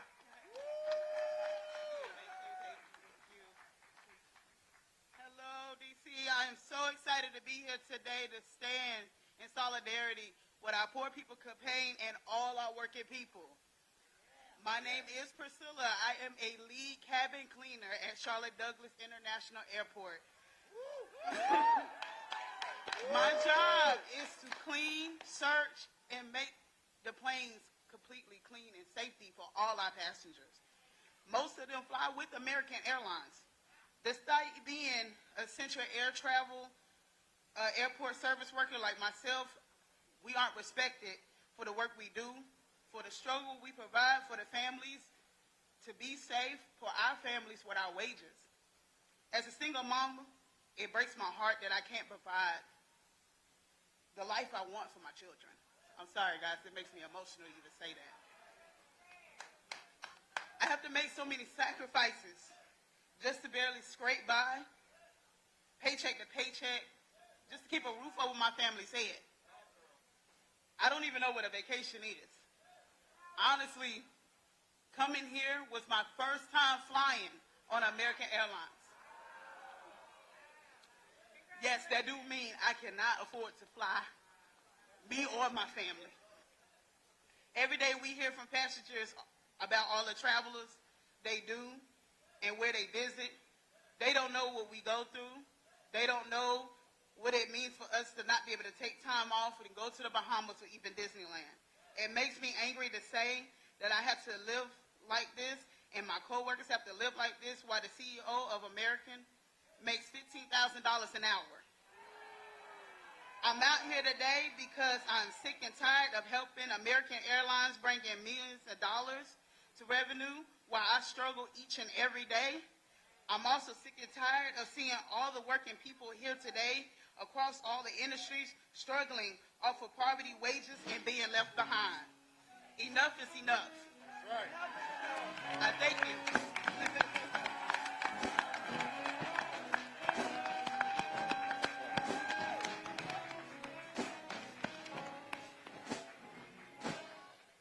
Come on, all the workers, make some noise. Oh, come on, all the workers out here, make some noise. My name is Keith Bullard, and I'm the Deputy Director for the Union of Southern Service Workers.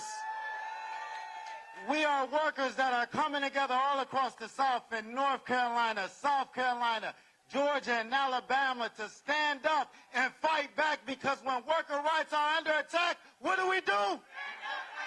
That's right, that's right. I know all of us are out here just for a moment out here in this heat, But each and every day there are workers that are working in this heat, that are forced to work in this heat without air conditioning, without proper protections from this heat. They're walking into work one way and they're being carried out on a stretcher the other way. All because the negligence of these corporations that's refusing to provide basic needs like a cool place to be at or water. A cool place to be at or water. These are the things that we're providing for us here, so we know that these billion-dollar corporations, they have enough money to do it. Am I right? But the only way that they're going to do it is if we continue to come together, standing up, speaking up, being out there on the strike line, and also being out there on the ballot box. Am I right? Before I came out here, they said the South got something to say, and I want y'all to know that workers are standing in the South on the strike line.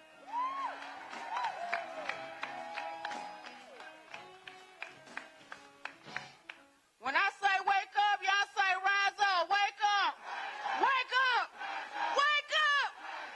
All right, my name is Shay Parker. I'm a union leader with USSW out of Columbia, South Carolina. I am a former Waffle House employee of 23 years, current cashier at a gas station, and I am standing here because right before my trip, I actually got carried out on the stretcher due to heat exhaustion. Dizziness, sweating, nauseous, only for my boss to tell me she's been there all day and it was okay. That is not okay, and it's not right, it's not fair. We dealt with heat and safety issues last year at Waffle House. We went on strike. Our demands were not met. This has to stop. If we don't take action as a whole collectively, they're going to keep mistreating us, making their billions of dollars. It is not right. So if y'all are tired, get with a union and get collective. We arm in arm, stand together, fight back. Stop being content with the life that you live. It's not fair. We don't want to be conservative. We want to be comfortable. So y'all get with a union. Get with the organizer. Reach out. So follow us on all social media platforms. Do what you need to do to help us help all of us make a change. We want to go back to our families just like they go back to their families. We don't want to live in a big house. We just want to live in a house. That's right. That's right, Shay. Now, when everybody says our brother comes up, I want y'all to look at the diversity, and I want the media to see the diversity that's going to come through the rest of these workers. But at the end of every worker, I want y'all to shout something. We are the swing vote. Can y'all do that? Because, see, they don't think that, but there are 87 million poor and low-wage workers, 30 million that did not vote, infrequent. If just 10-20% of those vote in any state, they can change the outcome of that state. Say, we are the swing vote. And we've got power.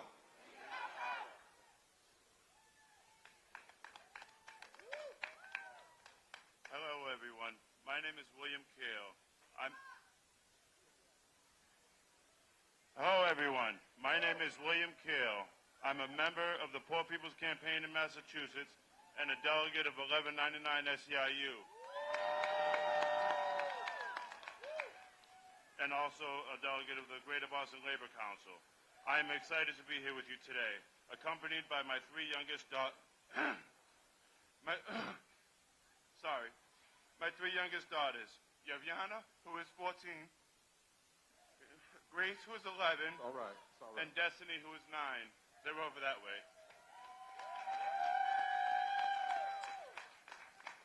It's their first time in Washington, D.C. I was on the streets on my own from the time I was 4 and in the DSS system from the time I was 8 until 17. My family's situation was so tough, I knew I was better off alone in the streets than at home. Violence, alcohol, and abuse of all kinds, caused in large part by poverty, was the main reason for my family's situation. I know what it's like to experience poverty, to sleep outside, to not know where my next meal is coming from. We are here to ensure that others don't have to know how that feels.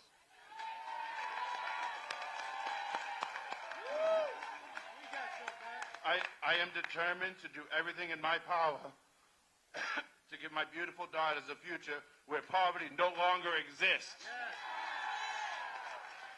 I have worked as a personal care attendant for 20 years. As a PCA, I take care of people with disabilities in the comfort of their own homes so they can stay in their community and be as independent as possible. 60,000 of us in Massachusetts have joined together in a union. And now, as 1199 members, we are fighting hard every single day to transform our jobs and support our consumers.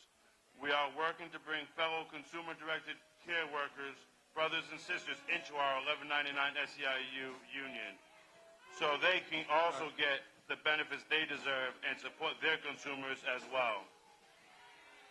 That's right, my brother. Thank you so much. We got some more coming behind you. Give it up in my hand. Give all these workers. Now what y'all supposed to say? We are the swing boat. As these workers come off and others prepare to come on, we were going to do a little something called We Are That Movement, but we'll save it for later. But listen, well, as the other workers are coming, we in D.C., so we got to take 30 seconds and do something. It's D.C. And if you can't vote with go-go, you can't vote at all. Roland, if you can't vote with go-go, you can't vote at all. I know it's hot, so don't raise them all the way, just halfway. Like that, real slow. Say, I vote. I vote. We are the swing vote. And we will go to the polls. Come on. We are the swing vote. And we will go to the polls. Can you wave your hands in the back? Can you wave your hands on the side? Come on, workers, come on. Can you wave your hands down front? Can you tell your neighbor, don't get too hot. Just be cool. But make sure you go to the polls. Because we are the swing vote. Now, y'all know my 91-year-old mama's down here waving her hand. Come on, we got 15 more seconds. Come on, band. 15 more seconds. You got 10 more seconds.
For the Communication Workers of America, or CWA.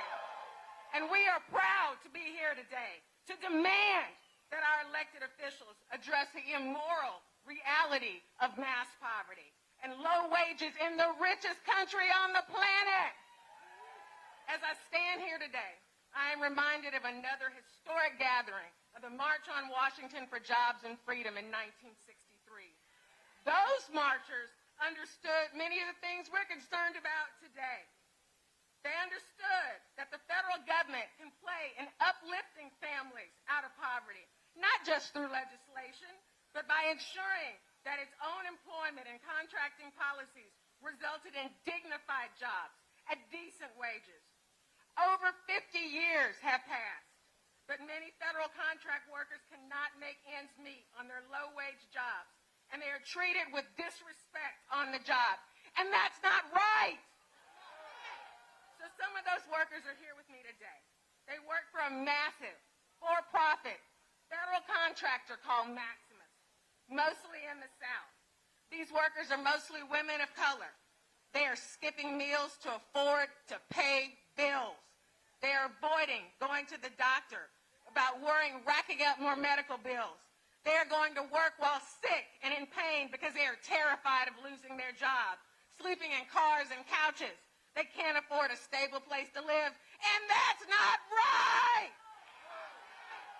As the communication workers know, I present to you Adriana Lewis! We are the swing vote.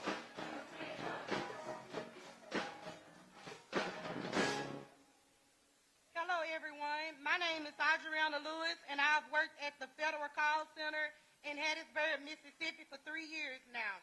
I handle both the Medicare and the Affordable Care Act marketplace calls. People call me all day long with their health coverage problems, and I'm proud to help them the best that I can, showing them that I care and to get help as I would want for my family members. When I joined my coworkers to demand a living wage and a union for our important work, Maximus responded with a campaign to scare us from using our federal guaranteed rights to organize. One of my supervisors even tried to convince me and my coworkers that asking for a living wage and a union could lead to layoffs and our sites getting shut down. So I have to deal with families calling us in crisis every day or being very disrespectful callers. One has called over 45 times, but I have to stay on the line in order to not be punished. We deal with all this given on low wages and high medical costs that keep us living paycheck to paycheck. Last fall, Maximus sent out an email asking us to donate clothing to our coworkers in need. Let me say that again. A Maximus company that is paid billions of dollars asking me to donate clothes to coworkers. And that ain't right. It's unacceptable. In the wealthiest country, it got to stop now. My coworkers and I demand a living wage that doesn't force us to rely on charity or government aid programs to get by. We demand coverage that is affordable and actually help us stay healthy. We demand the ability to form a union without fear. One union, one fight. We don't play at CWA. We don't play at CWA. We are the swing vote.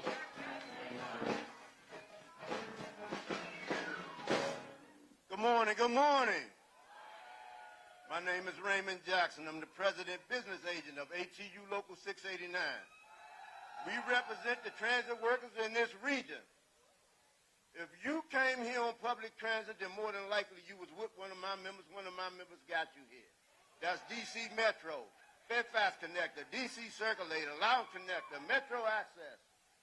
Anybody around here moving bus, it's us. With that being said, I'll say this, and everybody who know me know Ray always have a story to tell. When I was a kid, I asked my mom. I said, Mom, are we middle class? She said, no, boy, we upper poor. I said, oh, my God. All this time I've been thinking I was middle class. So the first thing we did is ask anybody in this region, who moved this region? ATU Local 689 have had more strikes in this region than any other local around here. And we are proud of it. Because I told my mom years later that I'm not a union leader, I'm an organizer. I organize poor people, and I welcome them into the middle class. And if you go look at any contract we did, all our contracts took poor people and welcomed them to the middle class.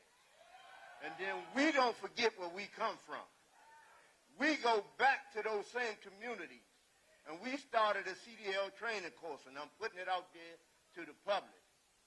No matter which one of these project neighborhoods you live in, we'll take you. And we'll try and help you find a job in one of our transit systems. Come on down. Who moved this region?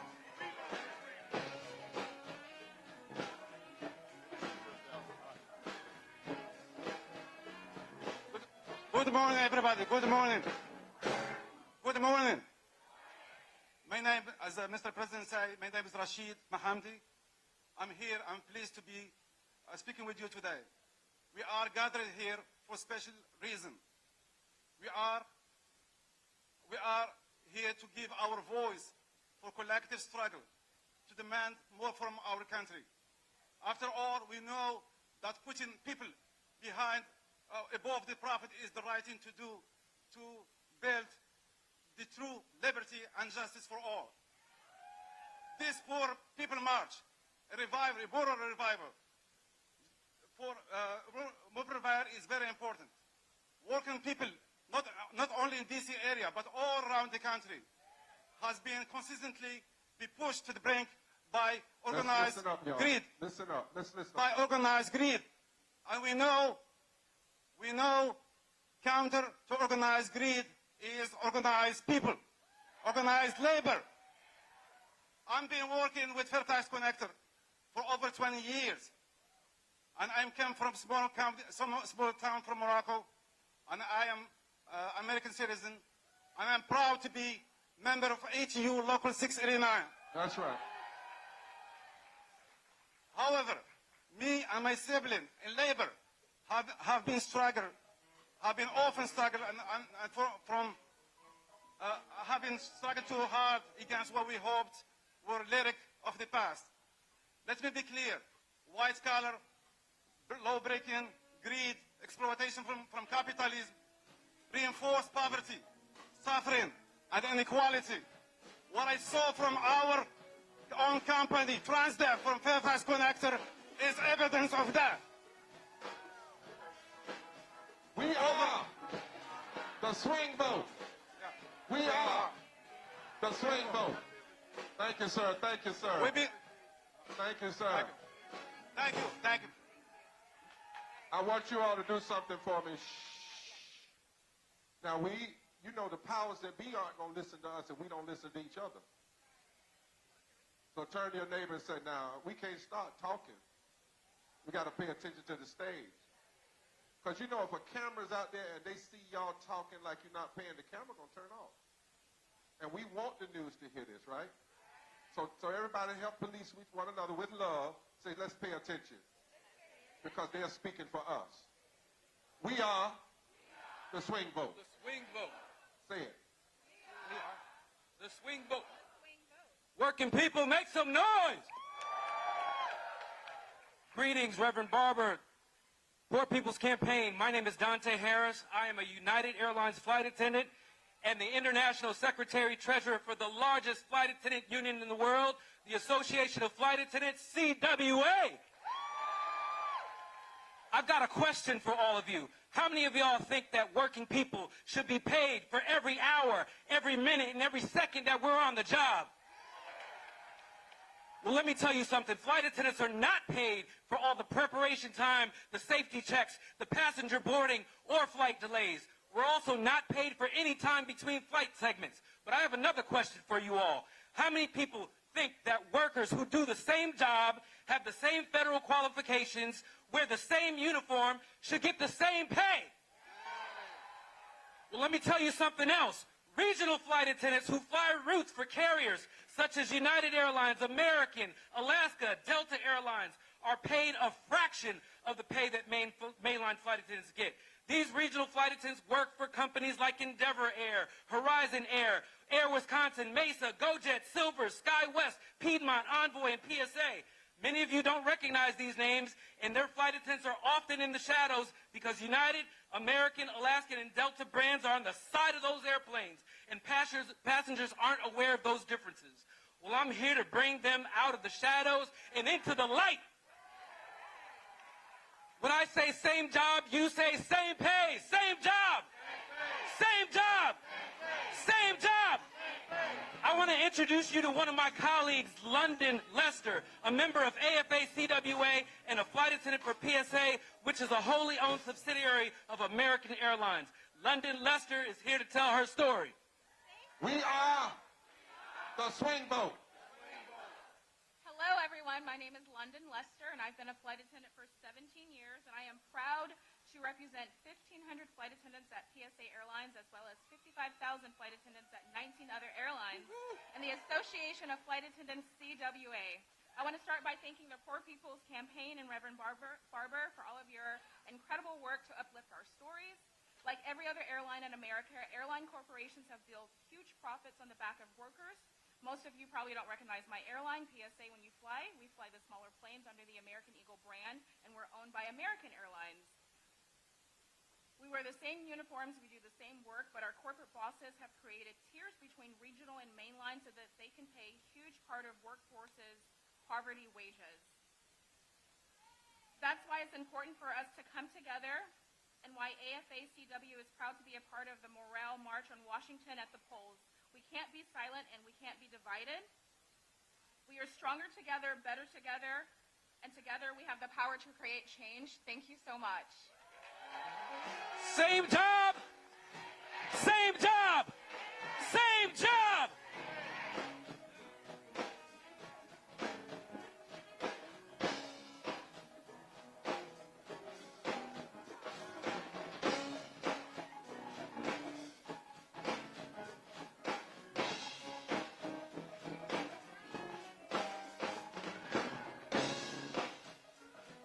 See, they're going to keep right on. But while I'm a preacher, I do know how to dance, you know. They're going to keep playing that bass line. Dum, dum, dum, dum, dum, dum. Listen, we are that swing vote. Now, you may see on the screen something about voter.org. And the reason we wanted to have that because, as I said, millions of people are looking online. We've broken out, we've broken through, and we are just viraling everywhere. Thousands and thousands and thousands of people are here. And vote.org, you can go and check your registration and register because this movement is about, say, we're going to mobilize 15 million infrequent, poor and low-wage voters. That's a change. In Michigan, the presidential election was decided by 10,000 votes. 1 million poor and low-wage voters did not vote. Number one reason, nobody talks to them. Well, there comes a time you have to make people talk to you. So we want to play something for you. This man is deceased now, but he was a laborer. Come on, listen up, y'all. I know we want to listen to each other. He was a laborer in Kentucky, and he died because when the politicians gave the unions over to multinational companies, they did not grandfather their union rights. But Willie died telling us to keep fighting from Kentucky. Put it up on the screen. Right now, there's a move on, especially in Kentucky, with this new right-to-work law. Now, it's gotten rid of every United Mine Worker Union in the state of Kentucky. There's none anymore in the state of Kentucky. I've been a union member since 1968. I have black lung. I worked 41 years in the coal mines. But to get back to your question, when you introduce laws like that, you're not looking at increasing minimum wage. You're looking at going backwards. We have an administration right now in place that is doing everything they can to set us back as much as they can. The war on poverty supposedly started 50-some years ago. We got an old saying in the coal mines, it's rough at the face. Well, where I live, in southeastern Kentucky, it's rough at the face because the poverty in that area hasn't gotten better. It's worse today than it's ever been. And it's not looking any promising at all until something is done. And I feel so blessed to be here today. To bring my message, what I can say to represent the people from where I live, especially the coal miners that are suffering with this black lung. And I feel so blessed that I just got to come up here and try to get to talk to you guys. The last time I was here, I was in my... That's Willie. Give it up for him and say, Willie, we will remember. We will remember. Now, we're going to have impacted persons we've asked everybody this time to take 1 minute. Go right to your why you are here and calling on people like you to vote. Why you're here, we want to be honest, it'll take us about 30 minutes if everybody does what they, and then we're going to close in a powerful way. You don't want to miss it. You do not want to miss it. And so we want to ask now if all of the, first I want to bring up one person, George Gresham. He said he didn't want to speak, but this brother is the president of SEIU 1199, 450,000 members of a union in New York. Come on, y'all. Come on, y'all. And this is a brother that all you have to do is say you're going to fight for justice, and he's going to show up. I count him as a blood brother, not just a blood in the spirit, because we got blood on our work. And I love him. His members love him. We thank God for him. Now, here's the deal. Some folk talk. They can yang at the mic. This brother bought 74 buses. Come on, y'all. 74. Come on, y'all. Come on, y'all. Where's Jeff at? And Jeff was over there organizing and bringing it with him. He said, Reverend Barber, I don't even want to say anything. I said, but you got to let the people see you. I want y'all to give a big round of applause for George Gresham, our leader in this time.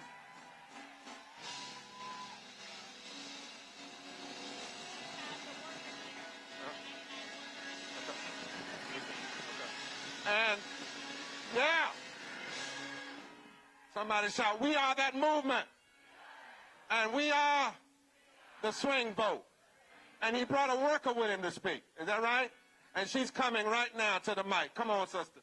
Come on, give it up for her from the mighty, mighty 1199. Hi, y'all. So happy to see you. My name is Cynthia, and I'm an ICU nurse from Maryland and a proud member of 1199.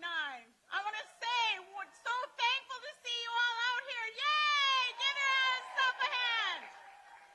So when I came to America for school in the Midwest, I discovered to my surprise that diversity in the workforce was found in every single medical setting.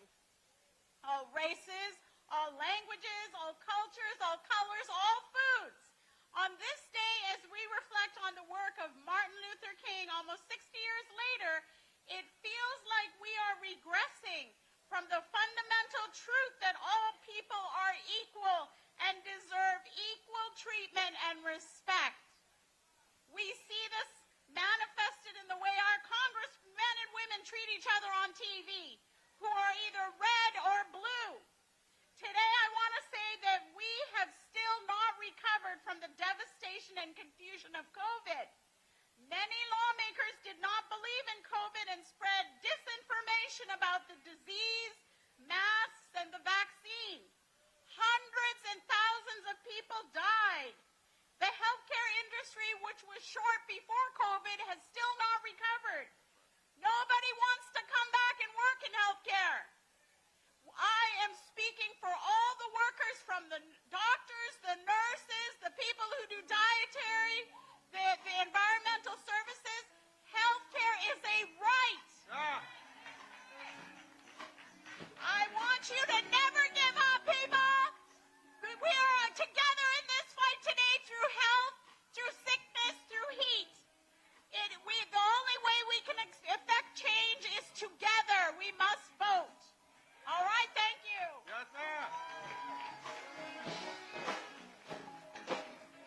Come on, we are that movement. We are the swing vote. We are the swing vote. Now, I misspoke. Each of these persons get 2 minutes. Reverend Liz and some others are coming to introduce them. They're all coming on the stage now. Bring them all up on the stage.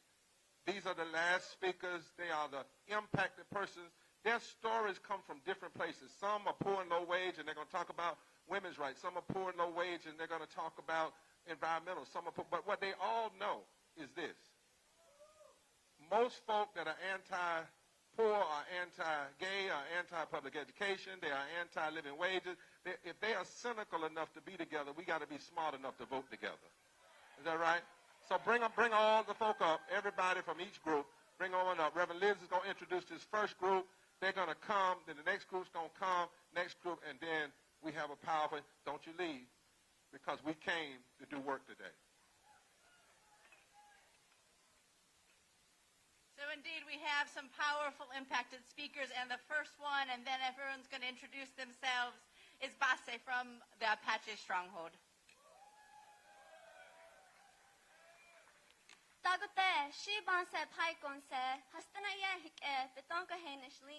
Hello, my name is Base Pike. I am Cherokee Apache from Arizona, and I come from the Old People Standing in the Road clan and the Last People Coming band, a resilient lineage.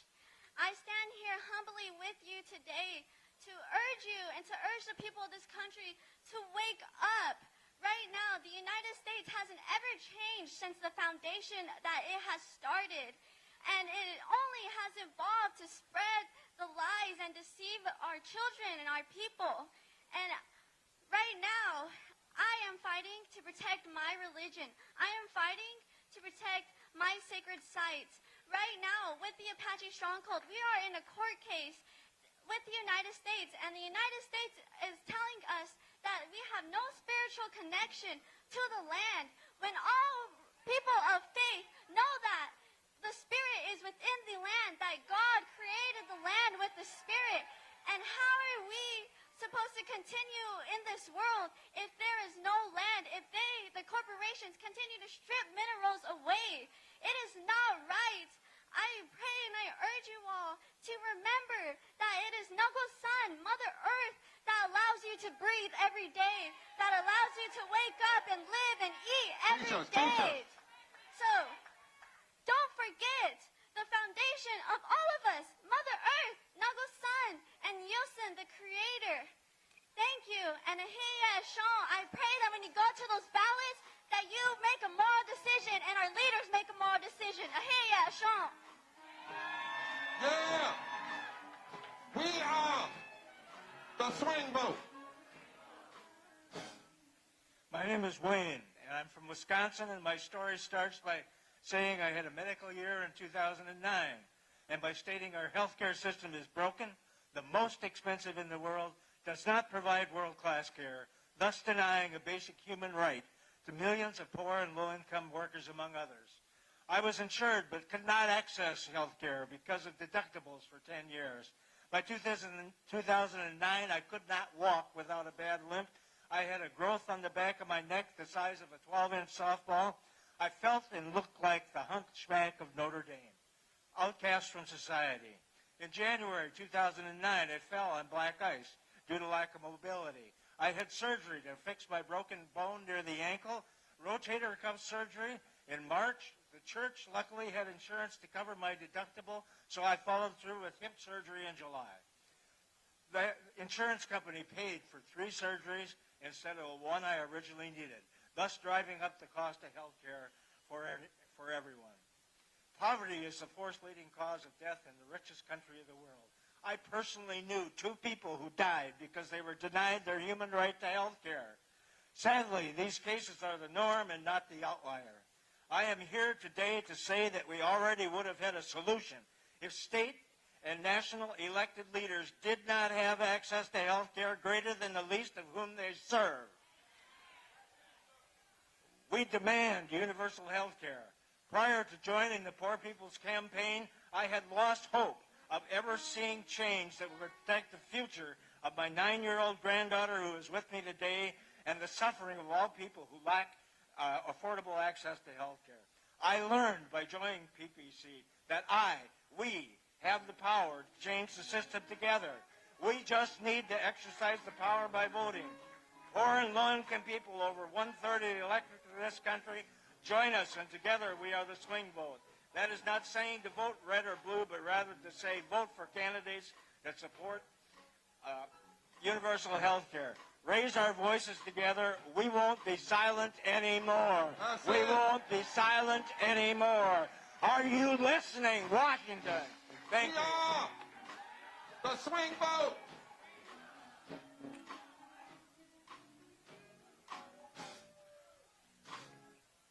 Good afternoon. afternoon. My name is Darlene Foreman. I'm from Philadelphia. I lived for 29 years and with 70 households in University City townhomes. Many of the other residents was there longer than me. I had the opportunity to raise 3 children who are all grown and doing well. This was our home. There were women, children, elderly, disabled, and bedridden residents on this property. We had schools, doctors, markets, transportation, and everything that we needed to raise healthy families. In July of 2021, the owner, Brent Altman, had told us that we had to leave because he was no longer keeping the subsidy or the property. We were heartbroken, scared, confused, and did not know what to do. But for 2 years, we fought to keep our homes. The thing that pissed me off the most is how developers continue to come into these cities and point to a property and they just take it. That's right. So, and they don't care about who or what they hurt. The day the bulldozers came to tear down the property, me and some of the residents were standing there watching. That broke everything that I thought that I had left in me. Still here. Give her a hand. Come on. I'm sorry. Come on. You're still here, sister. These people come to our cities and they break up our communities and our neighborhoods and our families just for a profit. I'm so sick of them doing that to us. When I came to Washington and saw the same thing was happening here, it's disgusting. It makes no sense. And they continue to do it to millions of people around the country. With that said, we have to stand up and fight. That's right. The people in Congress and make them stop doing this to us. That's right, sister. We will fight together. We will stand up and fight together in power. We won't be silent. That's right. That's it.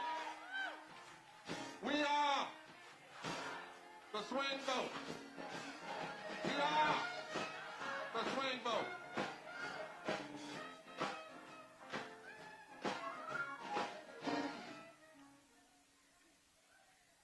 Hi, my name is Mindy, and I have worked at McDonald's for 21 years. In that time, I have witnessed and experienced countless examples of how deeply low-wage workers are impacted by a system that beats us down and leaves us behind. I have worked with people living in the homeless shelter and one who is living in a tent behind Walmart.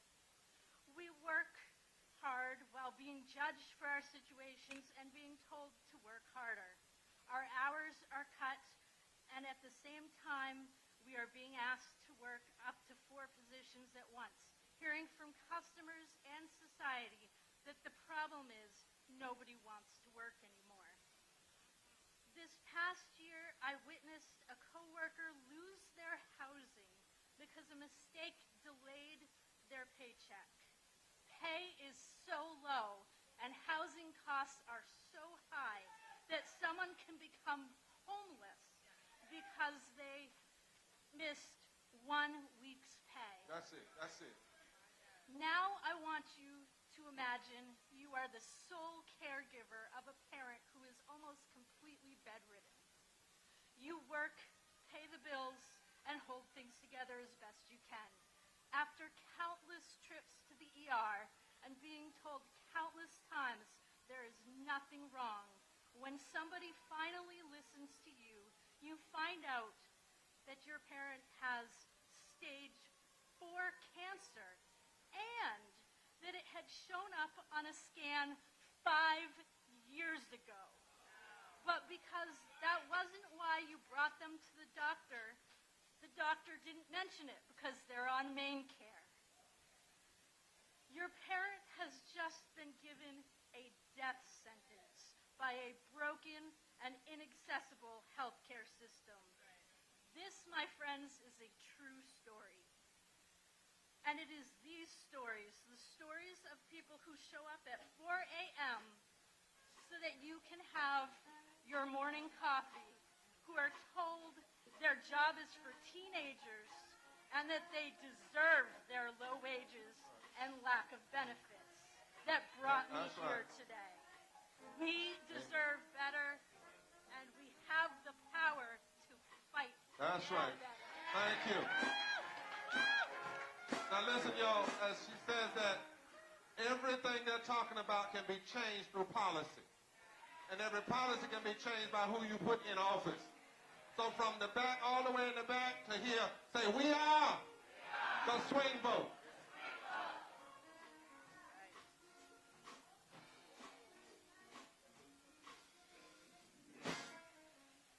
My name is Gabby Madriz, and I'm the Chief Operating Officer of the American Association of People with Disabilities.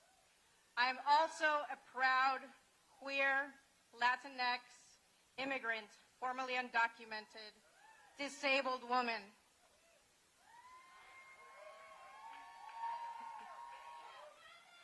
Disability cuts across all races, identities, and ages. Some people are born with disabilities, others become disabled through age, accidents, or illness.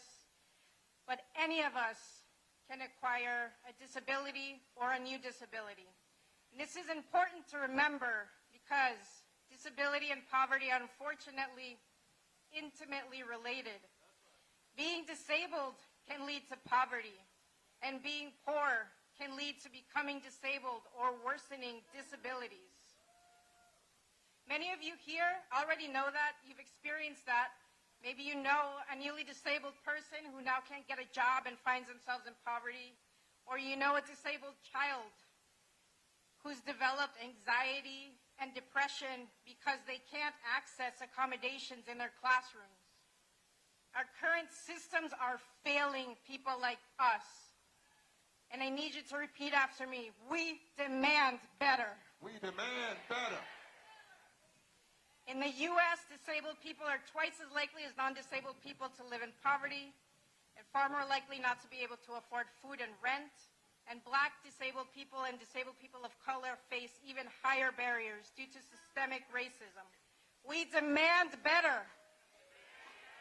Disabled people should not be an afterthought. We need to center our fights for justice around them. That's right. Seeing you all here brings me hope, and I'm going to bring on a colleague, an intern for AAPD, who is a remarkable young woman who mentors young people who are also disabled to tell her story. Thank you. Give it up. We are the swing vote. Hi, I'm Emily and want to share my story. I'm proud from Miami, Florida. In high school, I remember being stuck in class. I didn't want to be there and just really ready to leave. I kept thinking and telling myself, why am I one of those students that can't pass the Florida Standard Assessment exam? Why is it like that? Why does it feel like this exam defines my future and to have a career in this life? I was frustrated, angry, and of course disappointed in myself. But that's how the system was created. I remember I was called to a regular schedule for the individualized education program, regular meeting with my family and teacher. I'm tired of going through the same cycle. As I entered the meeting, in front of me was my mom, my math teacher, and my special education teacher. 5 minutes into that conversation, my math teacher looked at me in the eyes and said, Emily, you're a great student. I know you have done enough. But I believe this is the time for you to drop out or leave the International Baccalaureate program. You know, to reduce your stress and prevent your epilepsy. And there were people that were there that agreed. My hands were jittery. I was mad at the world. Why is this happening to me? Why does I feel like the world is falling apart? But the public education system and the people around us they don't believe in us. My child wanted to give myself a hug. I wanted support. I wanted to be loved and say that we could go further. I want a world where disabled people of color can receive accommodations and have a support system. Anytime and anywhere. A world that believes in us. This is why I am here today. I am here to make it clear that it provides with all of us. Together, our actions, faith, and trust will take us anywhere. And this is why we demand our candidates and our elected officials to support us here and every day. That's right, that's right. Come on, we are that swing vote. This guy will take a seat while they're taking a seat. Give them a big hand. Come on, give them a big hand, everybody. This is going out all over the world. This is the basis for us mobilizing how many? 15 what? Say 15 million. Poor, low-wage, infrequent voter. Say we have power. Now, we want you to do something. Play that a little bit. I ain't going to let nobody turn me around. Do this, help your person. You got a placard? Okay, do like in church and fan them. Come on, do like church. Come on. Not too much because it get too hot. Not too much. Now shout, where's that water? Stop right there. Y'all bring more water, more water, more water. I don't see my marshals. I'm going to fire you, even though you're volunteering. I'm going to fire you, every one of them. Where the marshals? I want to see every marshal up front in 2 minutes. Every marshal with a bottles of water up front in 2 minutes. Oh, here they come. Here they come. Now, come on, let's say a little bit. Here around, I'm going to keep on. If you sing, you get cooler while they're coming. Come on, worker. Nobody. Yeah. You know. Gonna let. Gonna keep on.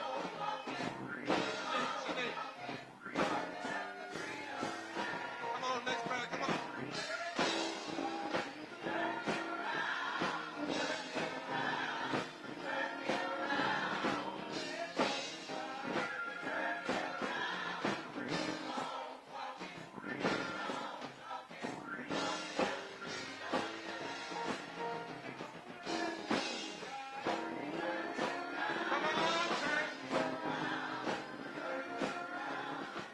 Black Shirt Network. We're live here in Washington, D.C.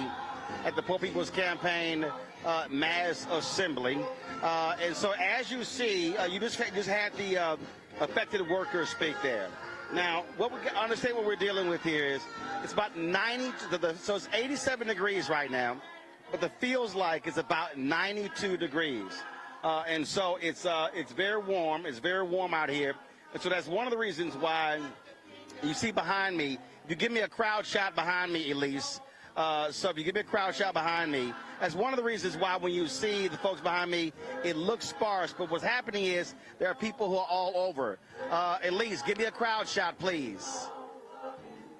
That shot's not going to do it, Anthony. Where's the remote camera? So I want to give me a crowd shot.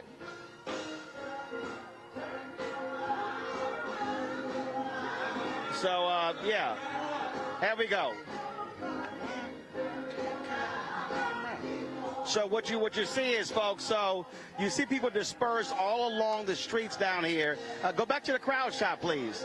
So just so you understand, there are thousands of people here at the march, but you don't necessarily see that with the people who are down here because you see folks who are down all down Constitution Avenue under the trees because it's a very, very warm day. And so you just heard Reverend Barber calling for the marshals to bring water down here. That's one of the reasons why they are doing that. And so they're trying to keep people cool, trying to keep people straight. And so that's one of the things that you see is happening right now. So take a seat right there. I want to do a quick interview right here, folks. We've been talking to people all day. Joining us right now, Dr. Wendell Nosey Sr. is the founder and leader of Apache Stronghold. Winsler, glad to have you here. Talk about this particular event and the reality when you talk about poor and low-income workers, the impact on Native Americans in this country. Well, I think, well, like I said earlier today, it's really critical that how we're all coming together on this issue. And as I said earlier about the first chapter involves all this, how America became to be and how it's affected us, the Native people, and all the people across the country. So I think with what's happening here today really brings that unification about what we're going to be doing tomorrow for our children and then for the country and of course for the rest of the world. So it's really critical what's happening now. We're all born in this moment, in this time, and we're facing corporate greed. That's the bottom line, and how things were established in the beginning. We know, I think people know for a fact that you're always modifying if you care for what you're doing. And at this point, the United States hasn't modified with anything as far as when it comes to ripping this country off and having low wages and having the people live in horrible conditions. But one of the things that a lot of people are not aware of is the reality of voter suppression that impacts Native Americans. We've seen this in states, putting voting locations long distance away. So the folks who don't understand, explain to them how Native Americans have been impacted by some of the same issues that have impacted African Americans and people in southern states. Oh, yeah. Well, one of the things that I find that the common person don't understand about Native Americans is that they put us on reservations and making it hard for us to cast our votes. And then when they make all these changes, our boundary lines, then the information hardly gets to the reservation and then it really favors those who are in power. So what's critical here is that the people pay attention to what they're doing on reservations, because we do carry a swing vote as well too. Like for instance, in Arizona, in the metropolitan areas, if the election is close, then it goes to the rural areas where Native people are at. And so it's important that we are also involved in this conversation. In Arizona, but also Georgia. Oh, yes, it's everywhere. And because when elections are close, we play an important part as well.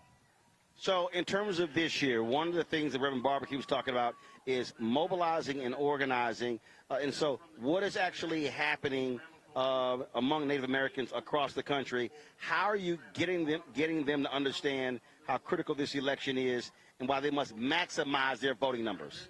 Well, for one, it's like, again, how the Poor People's Campaign is organized in the state. So now there's forming a relationship. And in that relationship is building the understanding how critical things are when it comes to voting. And so I think how people organize and continue to organize is critical. Because with reservations, the United States has kept us locked up with less information that we can receive. So being that most of the times, we're Democrats, and so if it keeps those votes away, then it does make a big difference. So I think what's happening now and how everybody's discussing and working on the issue is they need to continue to come to reservations and work with our people as well, too. All right, Winslow, we certainly appreciate it. Keep up the good work. Thank you very much. Thanks a bunch. Thank you. All right, folks, we're going to go back to the main stage here at the Poor People's Campaign Mass Assembly in the nation's capital, where you see the signs there, we are swing votes. Relations, Indigenous and Young Relations, for a healthy plan in life for us all. Thank you. So thank you for this time to speak. Thank you. We are the swing vote. Step up. Who's next? Come on.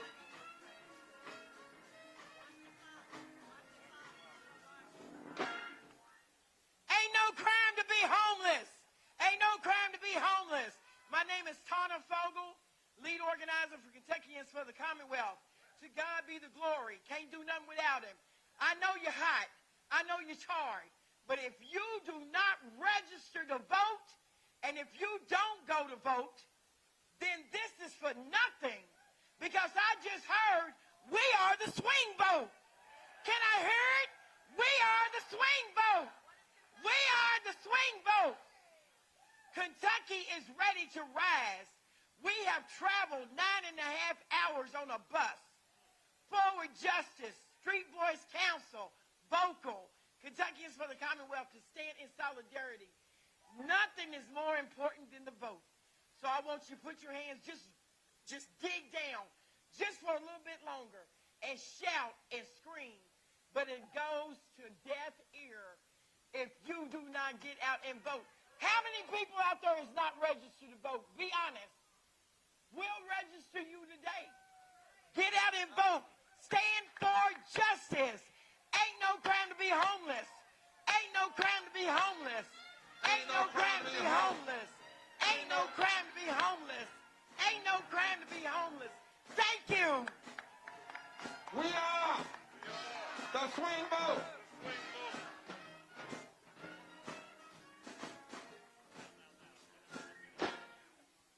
We got a powerful ending. Don't leave. Hi, my name is Kathy, and I bring greetings from Raleigh, North Carolina. I work every day to care for our community's most precious resource, the children. Child care is hard work, and if you don't believe me, I got a couple kids back home that y'all can watch for a day, and y'all let me know how that goes. But our so-called leaders in North Carolina refuse to fund early childhood education the way it needs to be. That means me and my colleagues are low-wage workers, even though we're doing some of the most important and hardest work in the state. I have coworkers who have gone homeless. Yes, that's right, homeless. And they still wake up and choose to work with these children every day. That's just not wrong. It's criminal.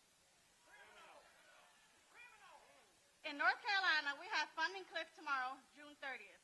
If the state does not fund early childhood education, then 3 of 10 daycares are at risk of shutting down. We decided that enough is enough. We marched on March 2nd with states across the nation. We called until they stopped answering their phones. And then some of us even went to jail. That's right. They told us we didn't have a chance to get emergency stopgap funding for child care. And who did that? The politicians? Yes, sir. The state legislators say that. The state legislators. And how did they get there? And how can they leave there? All right. But I'm here to let you know that as of yesterday, the NC General Assembly was shamed into emergency stopgap funding that will keep hundreds of daycare open for thousands of children. Yeah. When we fight together, we can win, even in places like North Carolina General Assembly. When we come together, we can turn this nation upside down. Forward together.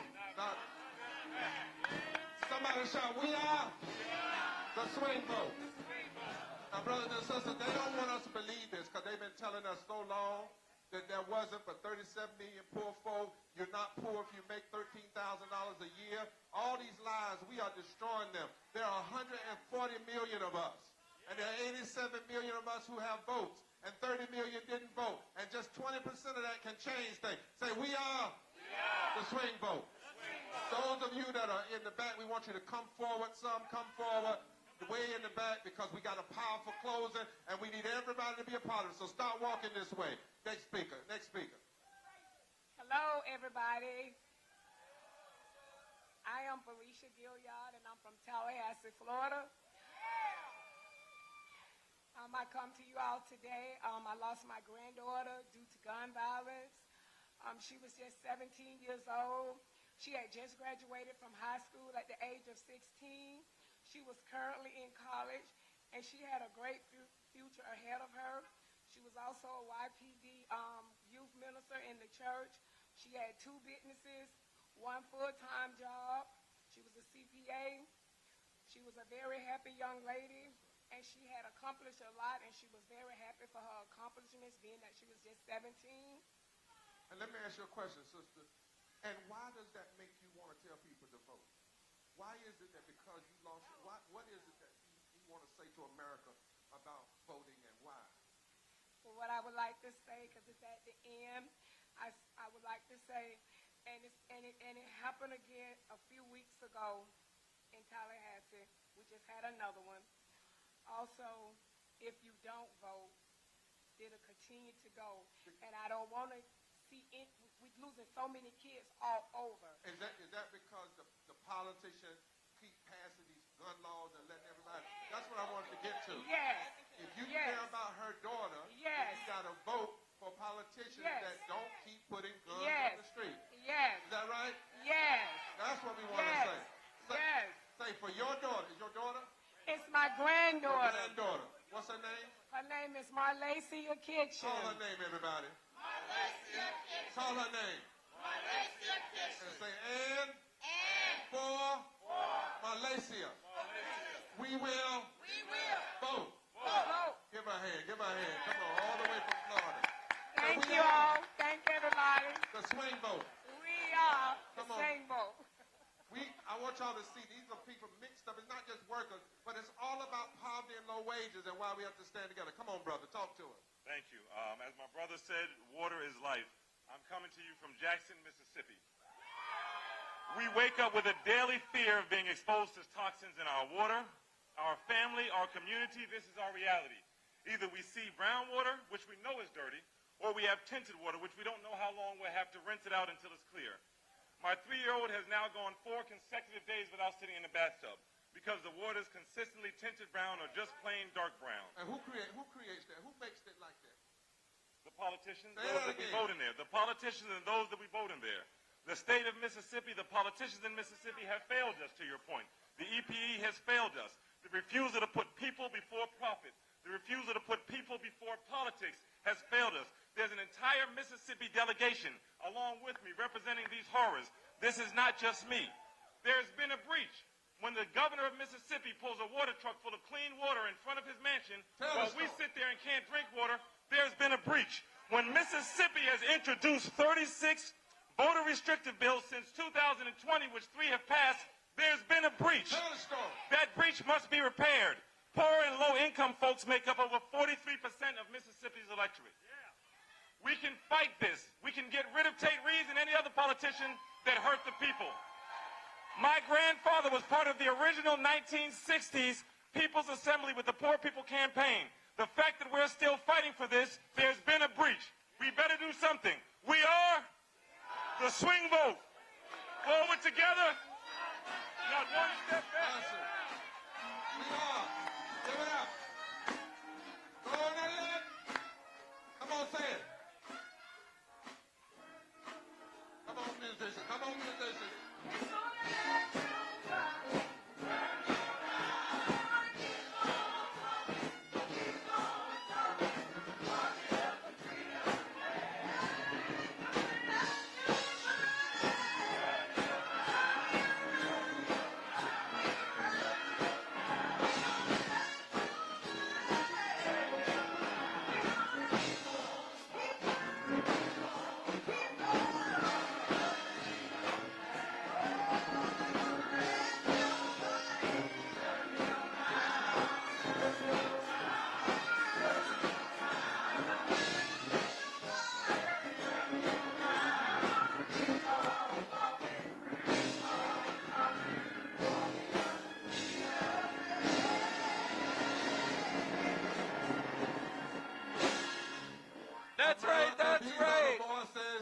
These are our final voices. They represent that 140 million. Those of you that are in the back, start making your way. I know some of you on the tent. We want to be together for this powerful closing. Make your way, make your way. Don't have another rally, have one rally. Say one rally. One rally. Say one band. One band. One sound. One sound. One band. One band. One sound. One sound. All right, Mayors and Clip. All right, good afternoon, y'all. My name's Clinton Wright, and I'm a senior justice organizer with Repairs of the Breach and the Poor People's Campaign. My name is Madison Ashley, and I'm also a senior national social justice organizer with Repairs of the Breach and the Poor People's Campaign. And we have a powerful group of impacted testifiers for y'all this afternoon. We're excited to introduce folks from Maryland and Texas and Virginia, Michigan, Washington, D.C., Mississippi, Ohio. That's right. Followed by testifiers from Louisiana, Washington State, Massachusetts, Illinois, and West Virginia. Let's give it up, y'all.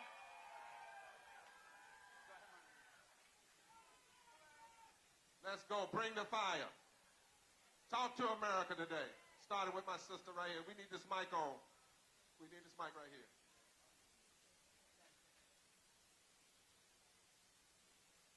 All right.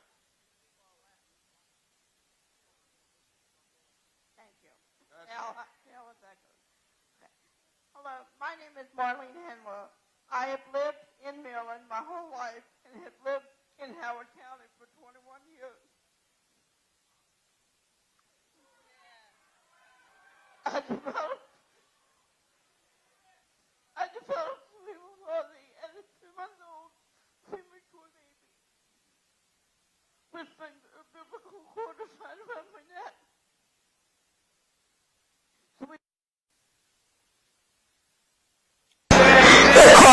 a lack of oxygen to brains.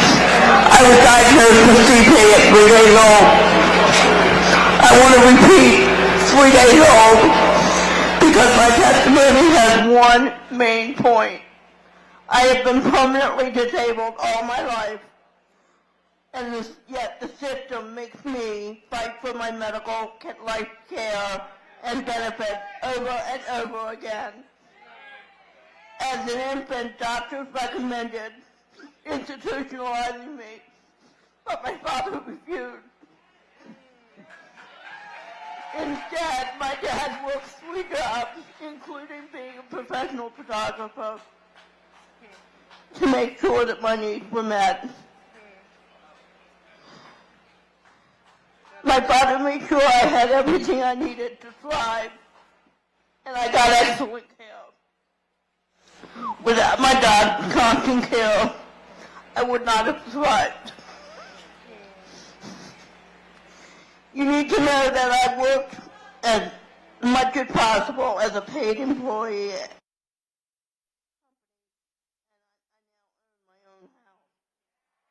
Through a special state program, although I am still paying my mortgage. Over the years, I have faced some big barriers as a manager with disabilities who wants to achieve a full and independent life. As an adult, if you can imagine it, I've had to prove that I am disabled.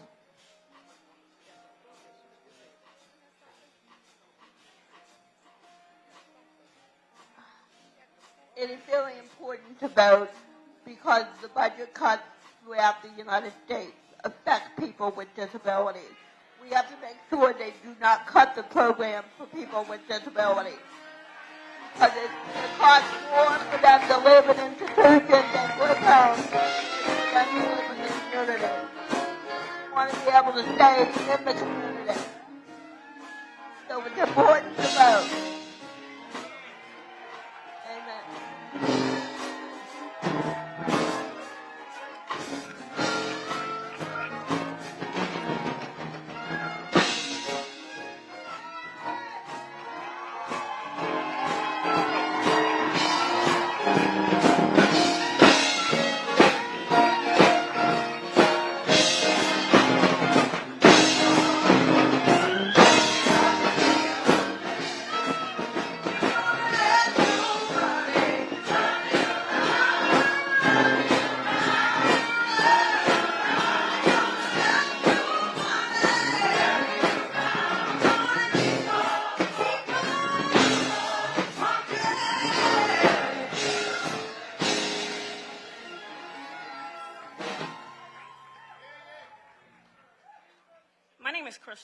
I'm from Fort Worth, Texas.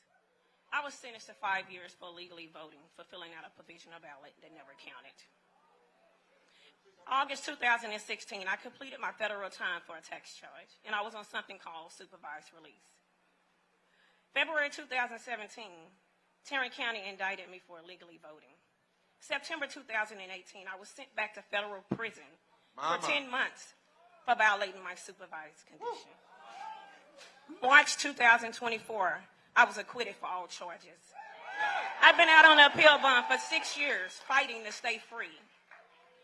April 2024, the DA has filed to reverse my acquittal. I started an organization, Crystal Mason, to fight against voter suppression, to educate and to bring awareness of what happened to me. Don't let my story discourage you, but encourage you to go vote.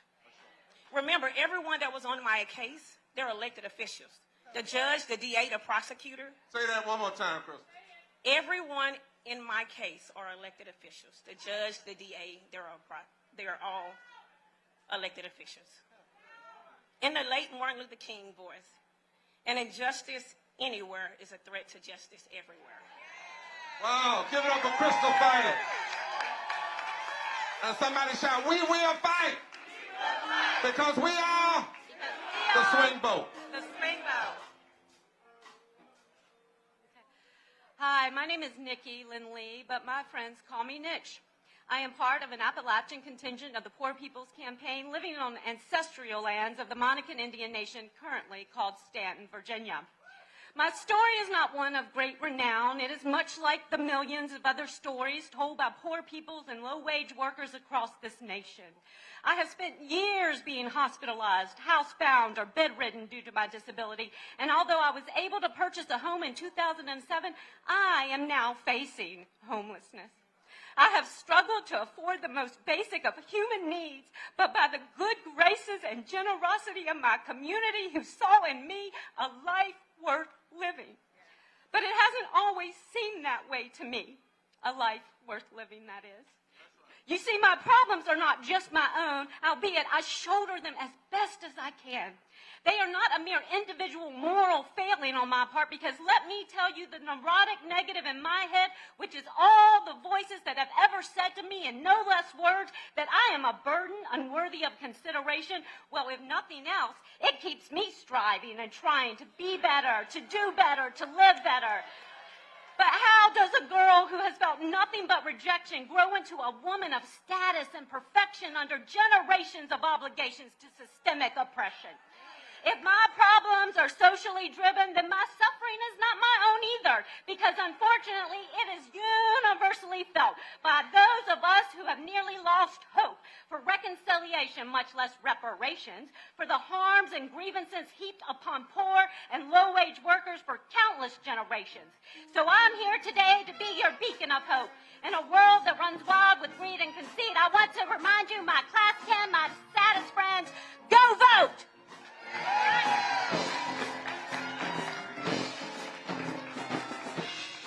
Come on and shout it. We are the swing vote. Good afternoon. Good afternoon, everybody. My name is Ralph Gaines. I'm from Detroit, Michigan. I'm here to talk to you briefly on the top of why we need quality health insurance. As a person from Detroit, I suffer with mental health, along with other medical problems, and I find myself questioning, should I go to this mental appointment or should I pay for my meds? With quality insurance, we'll be able to take care of all of that. Medicare is something we need, not a want. I encourage you all to get out and vote, and let's be the change. If you're going through mental problems, seek help, because we all need someone to talk to. Thank you guys for coming. Say, we are the swing vote.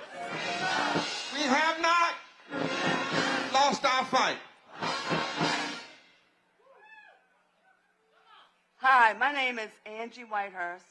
I identify myself as an American woman, black, female, U.S. citizen, and a native Washingtonian. I do not have a governor, a senator, a congressperson. I have no vote in the national system. I live on the edge of becoming chronically homeless again from not having living wage, trust fund, or a 20-year retirement package. Healthcare changes from year to year, and so does the money need. I'm going to skip to the bottom of my message because it's most important. A beautiful document that I cannot access, even legally, because I am a resident of a territory that gives no access, no power, no authority of enforced checks and balances. You see, I am old, reconstructed Jim Crow and the current high-tech Uncle Artificially Intelligent Crow. I am just one person. It takes a nation of individuals and communities and states to advocate statehood for the territory of the District of Columbia. One more.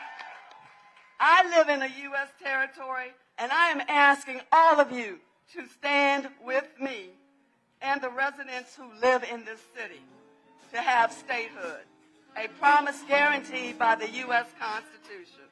I need your voices, advocacy, and your votes. Take one step forward. Forward together. We are the swing vote. The swing vote.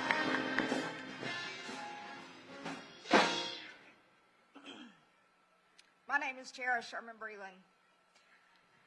I'm here today for my dad. I will not be silent anymore. I grew up in the deep south of Mississippi, William Faulkner said, to understand the world, you must first understand a place like Mississippi. I agree with that. Growing up in Mississippi as a poor little white girl was both a blessing and the bane of my existence.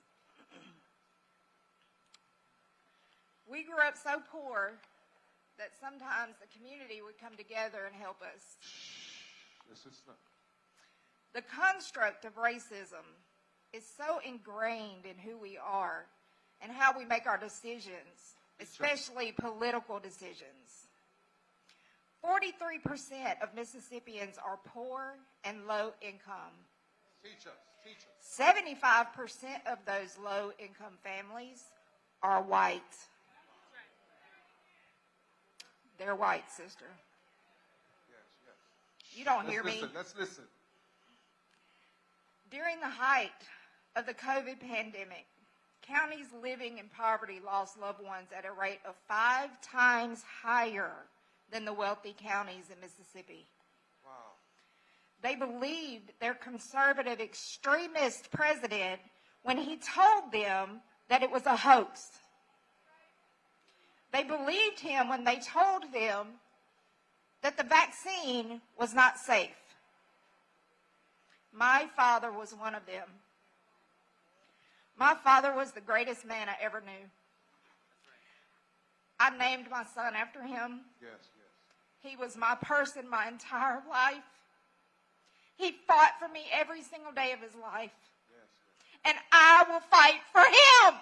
Yes. After 3 weeks of excruciating struggle to survive in a cold and lonely hospital room, COVID took my dad's life. Political expediency murdered him. That's right. And what did they do to stop it? Nothing. We lost 1 million Americans to COVID, and no one helped us. We must get out and vote for people that are going to help us. That's right. White, poor Americans believe that we are better than black, poor Americans as long as we vote for the wealthy white Americans. We are all the same. Thank you, sister. That's right. We all have the same struggle. And if you are voting against your own well-being, you are possibly putting your parent or your child in the grave. Give a hand, yes. Thank you, and God bless. Thank you. Now, when have you gone to a rally and heard a white Mississippian get up and tell the truth? This is why this is not about white, it's not about black, it's not about Latino, not about Asian, not about indigenous, it's about all of us. Yes, there are some particulars. We don't ever throw race away. But what we understand is there are forces that don't want us to come together, and since they are scared of us coming together, let's recognize their fear and let them see their fear. All of us coming together, because together we are the swing vote.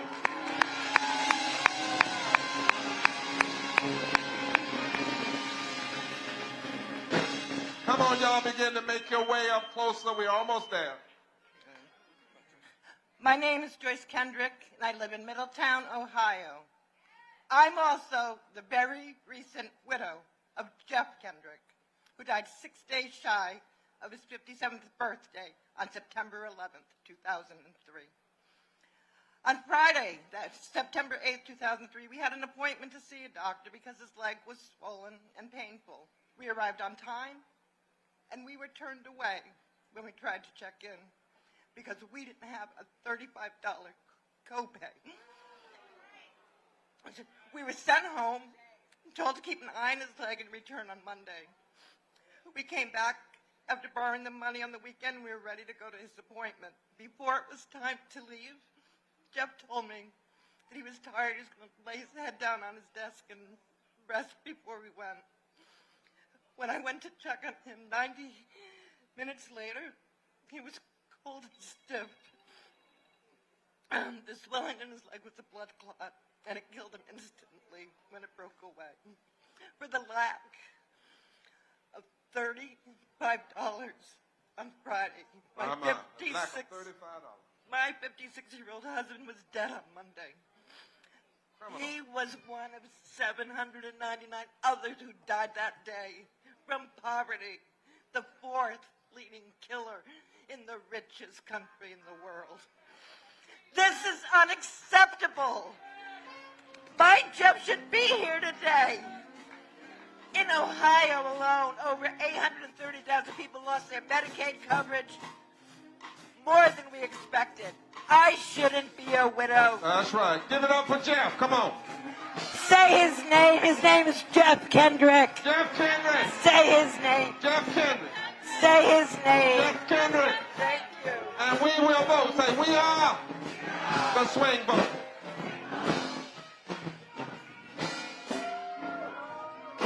Good afternoon.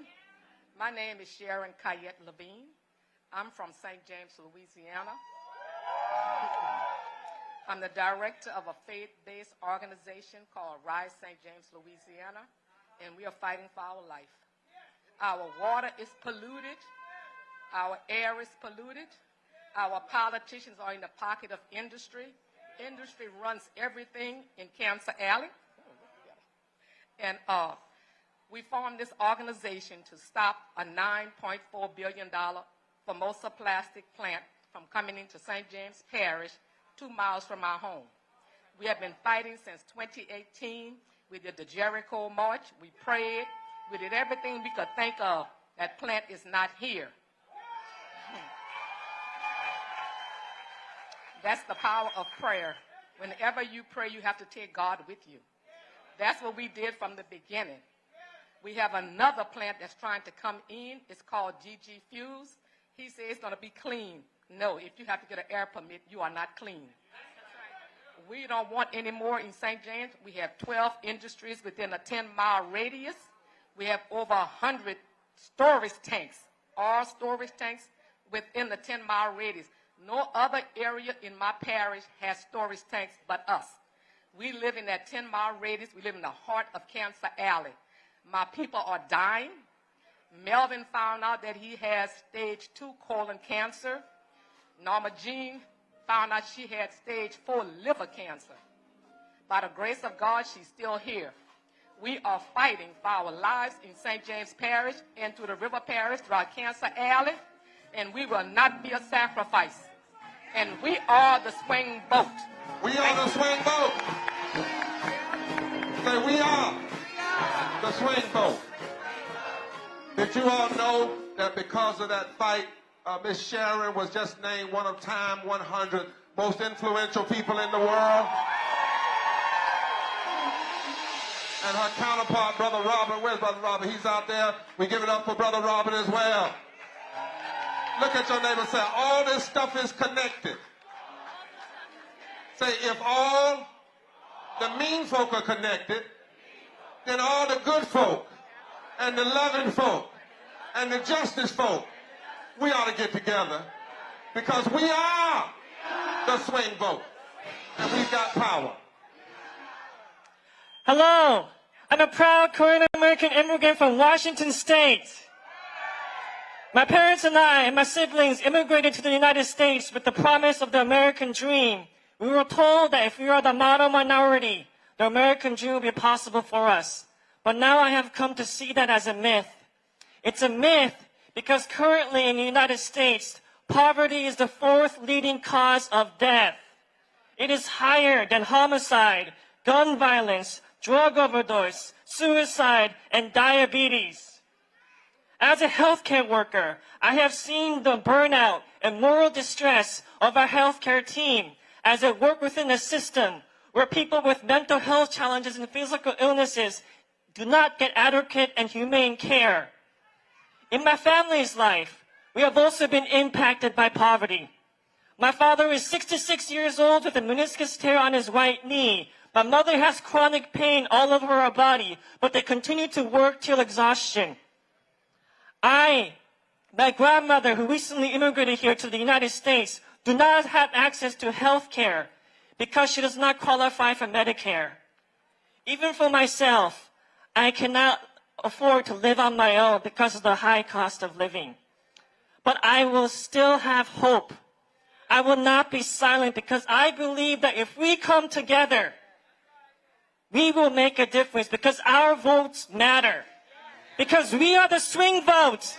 We are the swing vote. We are the swing Forward vote. together. Not one step back.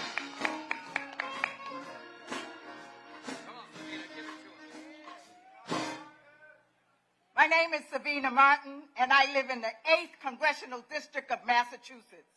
And I am a United States Army veteran, and I want to share how I was impacted by veteran homelessness many years ago. And today, thousands of homeless veterans are fighting for VA benefits. They're fighting for housing, navigating a complex system while sick, suffering, trying to survive the war waged against the poor. But you know what? We are the swing vote. Yesterday, the U.S. Supreme Court decision in Johnson versus Grants passed permits cities to criminalize homelessness by enforcing bans on sleeping outside when no shelter is available, denying homeless protection from the cruel and unusual punishment.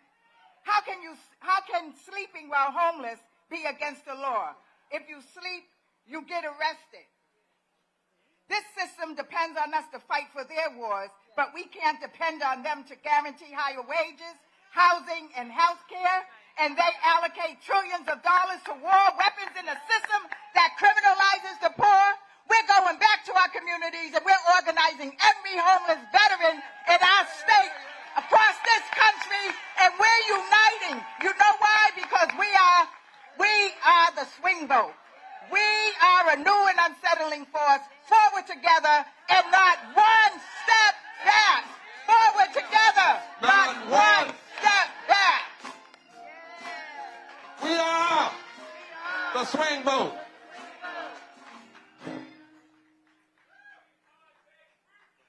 My name is Darcy Carter, and I'm a member of the Illinois Poor People's Campaign.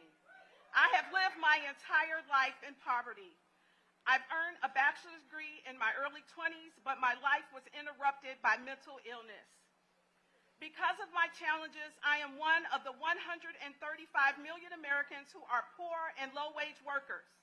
For 30-plus years, with income from SSDI, SSI, and SNAP, I have struggled to live on less than $1,000 a month. Does that make me a welfare queen? No. What it makes me is a woman with an issue of poverty. We lose 800 people every day to poverty. I lost my father and one of my brothers to poverty. Poverty was not the cause of death on their death certificate, but I know and we know that poverty kills.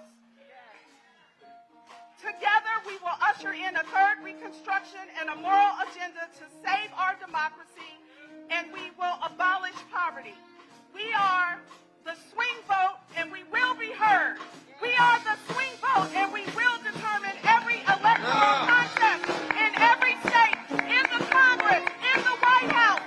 Forward together! We are the swing vote. Well, we got one more. A hollerer from the mountains of Appalachia in West Virginia. Hello, everybody. My name's Pam Garrison. I come from the third poorest state in the nation, West Virginia, and it's not the people's fault. I'm here today to tell Congress to stop the lying, stop the cheating, stop using the same old smoke and mirrors to keep us poor and struggling. I was a minimum wage worker most of my life. In 1977, I was making $2.35. In 2024, it is $7.25. In 47 years, it has raised $4.90. Listen up, everybody. Listen up. You know, and the poverty index is being even longer. They ignore our cries for a living wage, but blame us for the inadequate policies that rob the poor and give to the richest. The veil was pulled back during COVID when a little $300 tax credit a month brought half of our kids out of poverty. Do you think they cared? What did they do? They dumped them right back in. Like they were trash. They didn't matter. Go ahead and be collateral damage and die. But they'd rather throw our kids back into the life of poverty. You deny us a fair living wage so we can pay our bills. And while you, at the same time, you're cutting the programs that alleviate some of the pain from the struggling without a living wage. COVID also showed us how many of us there really is essential workers. In West Virginia, there's 666,000 of us. We are the swing vote in this country. And I'm mad as hell. Our power together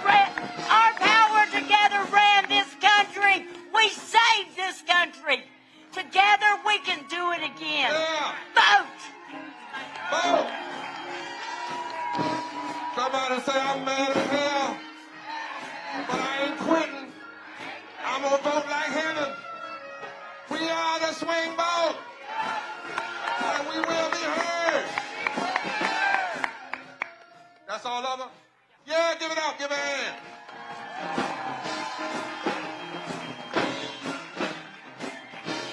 Check out your video screen from Common Cause.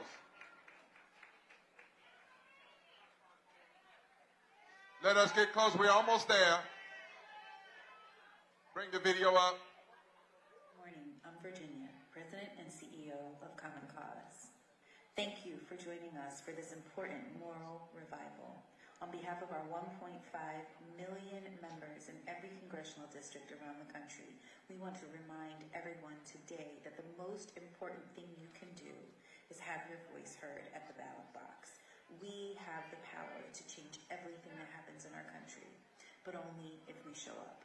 So it's time for us to hold our politicians accountable, to have our voices heard, to speak up loud and clear and remind everyone that poor and low-wage workers, our voices matter. We matter.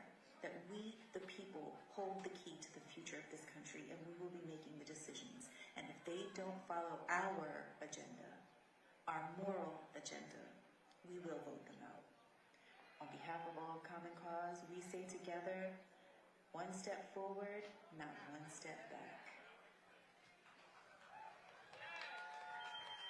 She said to us from Common Cause, our dear sister who was just with the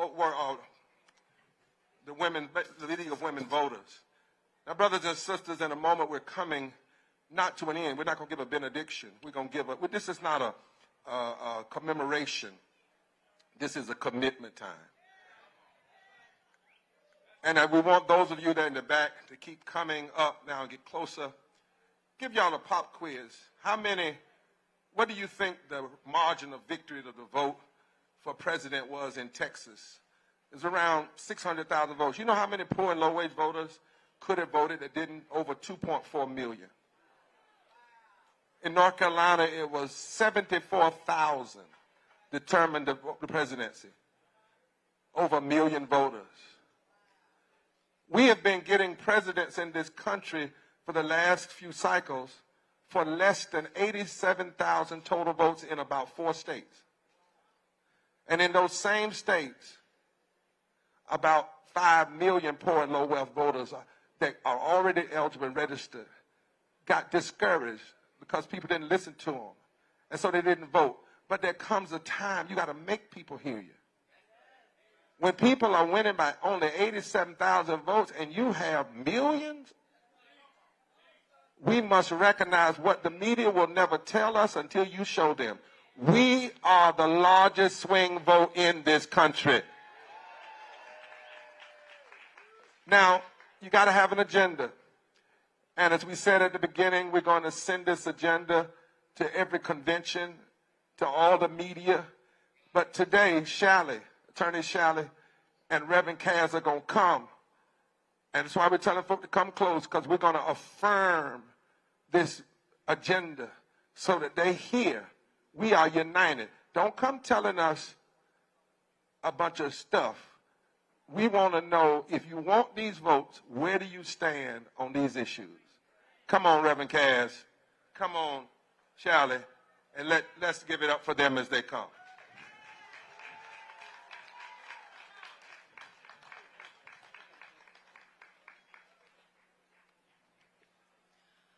We heard the powerful testimonies from around this country. We saw that the policy issues somewhere here is also the policy issues somewhere there. They cannot divide us by this state or that state. And we're here to talk about what those 17 policy demands are. These demands emerge, these actions, these 17 actions emerge from the demands of the poor, the 140 million poor and low-income people in this country who are working for too hard, for too little, for too long. And they are part of our call for a third Reconstruction agenda and resolution to end these injustices here and now. So call out with us if you are with this agenda. Are you ready? We are here to abolish poverty as the fourth leading cause of death. We are here for a living wage of at least $15 an hour. We are here to end voter suppression. We are here for full and expanded voting rights. We are here to guarantee workers' rights and labor rights. We are here for health care for all. We are here for housing for all. We are here for strong social welfare and safety net programs. We are here to end gun violence. We are here for fully protected women's rights. We are here for environmental justice and clean air and clean water in every community. We are here for justice for all Indigenous nations. We are here for fully funded, equitable, high-quality public education. We are here for just immigration laws. We are here to address militarism, the war economy, and we are here to stand for peace, not war. We are here for an immediate, long-term ceasefire, a release of all the hostages, and an end to genocide around the world. And finally, we are here to end hate, to end division, to end the extremist political agenda that is ripping us apart. We need a resurrection of justice, of love, of truth, and not an insurrection of injustice, lies, and hate. Forward together! Not one step back. That's right.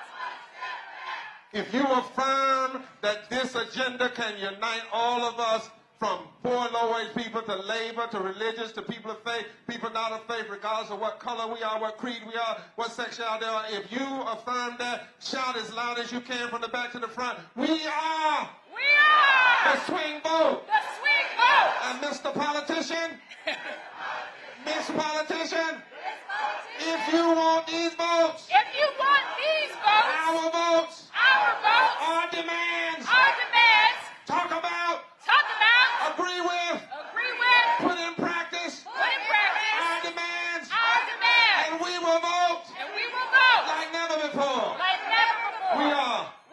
The swing vote. The swing vote. Thanks, Attorney Shelley and Reverend Cass. Now, we have Attorney Caitlin Swain, who's a voting rights lawyer, and then we want to hear from a 95-year-old woman who fought and died fighting. They arrested her, and she would not stop. But first, from Forward Justice, our lawyers that help us, they are in the trenches fighting against these 1,000 voter laws. Voter suppression law. Forward together. This month marks 11 years without the full protections of the Voting Rights Act. When a decade ago, the Supreme Court ruled we no longer need protections against Jim Crow policies, it unleashed coordinated, intentional attacks on Black, brown, and poor people across this country. Why? Because extremist politicians know that if we change the South, we will change this nation. This campaign is not fighting to save the democracy that we have today. We're fighting for a democracy that has yet to be. A multiracial, economically just democracy that will unlock policies reflective of the dreams of our people. We refuse to lower our expectations. A restored and expanded Voting Rights Act now. A new democracy, a new economy, a new governance that puts people and planet over profits and power. In that spirit, Forward Justice comes to you today representing dozens of leading legal and voting rights groups from across the nation who are standing with you arm in arm to support your project to register 15 million poor and low-wage voters across this nation. Attorney Caitlin Swain was one of the lead lawyers in the biggest fighting the worst voter suppression case after Shelby, a part of the Moral Money Movement, and we won. We won! And our goal is to touch 15 million because they're already registered. What we've got to do is touch them and move them to the poll. Caitlin, with our time, would you just introduce who you have with you that's joining your team? Just introduce them. Joining me here today is my co-director of Forward Justice Action Network, Ashley Marshall. Our Special Projects Director, Attica Scott. And a leading criminal justice reformer from across the nation, Dante Sharp. They locked Jonte up for 19 years for something he did not do. He went in standing as a man. He came out standing stronger, and now he's fighting for this democracy. Let's give it up. Here, Miss Rosanelle Eden. Miss Rosanelle. She's looking at us today. Bring her up.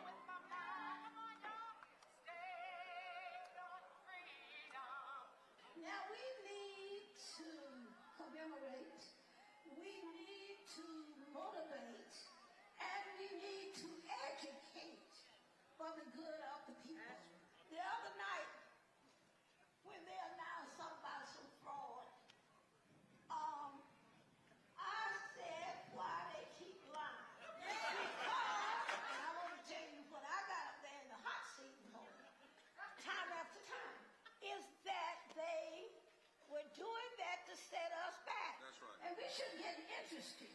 Everybody, go home. Tell the people. You're on the street. Don't just go to the store to get groceries. Go there, and if you see somebody, tell them about the movement. I didn't plan the march. I want heels out on my shoes. You got to open up your mouth and be a committee of one. I suggest you say, we the people. We the people. We the people. We the people.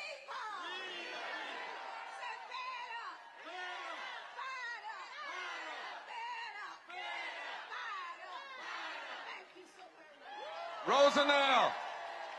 Say in Rosenell's name. We are the swing vote. Now, the worst thing you can do is be loud and wrong, so we got some policy folk that always footnote what we holler about.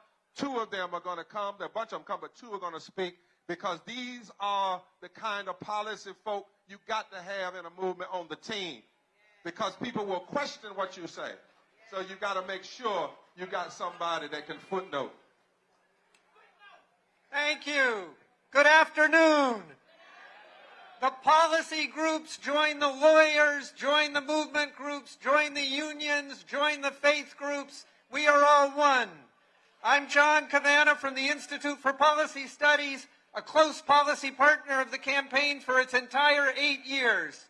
We are proud to be one of many policy institutes to join this action as partners. Our job is to make sure the demands and the statistics of the Poor People's Campaign are accurate and they tell us the truth. Today you will hear from 3 experts on the economy, on racism, militarism, who will tell us how the 17 demands of the groups that have come together are sound economically, are vital for the health of our nation, and for a dignified future for the close to 140 million poor and low-wealth people in this country. You'll first hear from Phyllis Bennis of the Institute for Policy Studies, then Algernon Austin of the Center for Economic and Policy Research, and finally Lindsay Owens of the Groundwork Collaborative. Phyllis Bennis. Don't leave. We're almost at the end. Thank you. It's wonderful to be here with all of you today. We have just heard an incredible set of demands of what it will take to provide a dignified life for the 140 million poor and low-wealth people across this country. The question becomes, where's the money going to come from? How are we going to pay for it? But we know the answer. Look at the federal budget. Where does that money go? We pay taxes. We pay at a higher rate than the billionaires and the corporations, but we pay. But where does that money go? Let's look at the military budget. Let's look at the military budget. If we start, we look at $921 billion directly to the military. That's more than half the entire military, the entire budget that Congress has available. And if we cut just 10% of it, just 10%, we could have 9.6 million new public housing units. We could have 18.6 million people getting health care. We could have 72 million kids getting a spot in Head Start. What's going to keep us safer? Is that enough? No. But it would be a damn amazing start to get that. What else? What else might we get if we didn't spend that 10%? Maybe it wouldn't be spent on tank ammunition and bombs and artillery shells that we give to Israel to kill children in Gaza. Maybe, just maybe. Maybe we wouldn't give it to allow children to starve on our watch. Dr. King taught us that the greatest purveyor of violence in the world today is our government. And he was right. He was right then, and he would be right now. The Poor People's Campaign and all of our movements together, we work to fight against poverty and racism and environmental degradation and militarism. And when the U.S. cuts our budget, we can undermine all of those evils. We can stop sending arms to Israel, and we'll have more money for jobs and health care and education back home. We need to do it all. Thank you.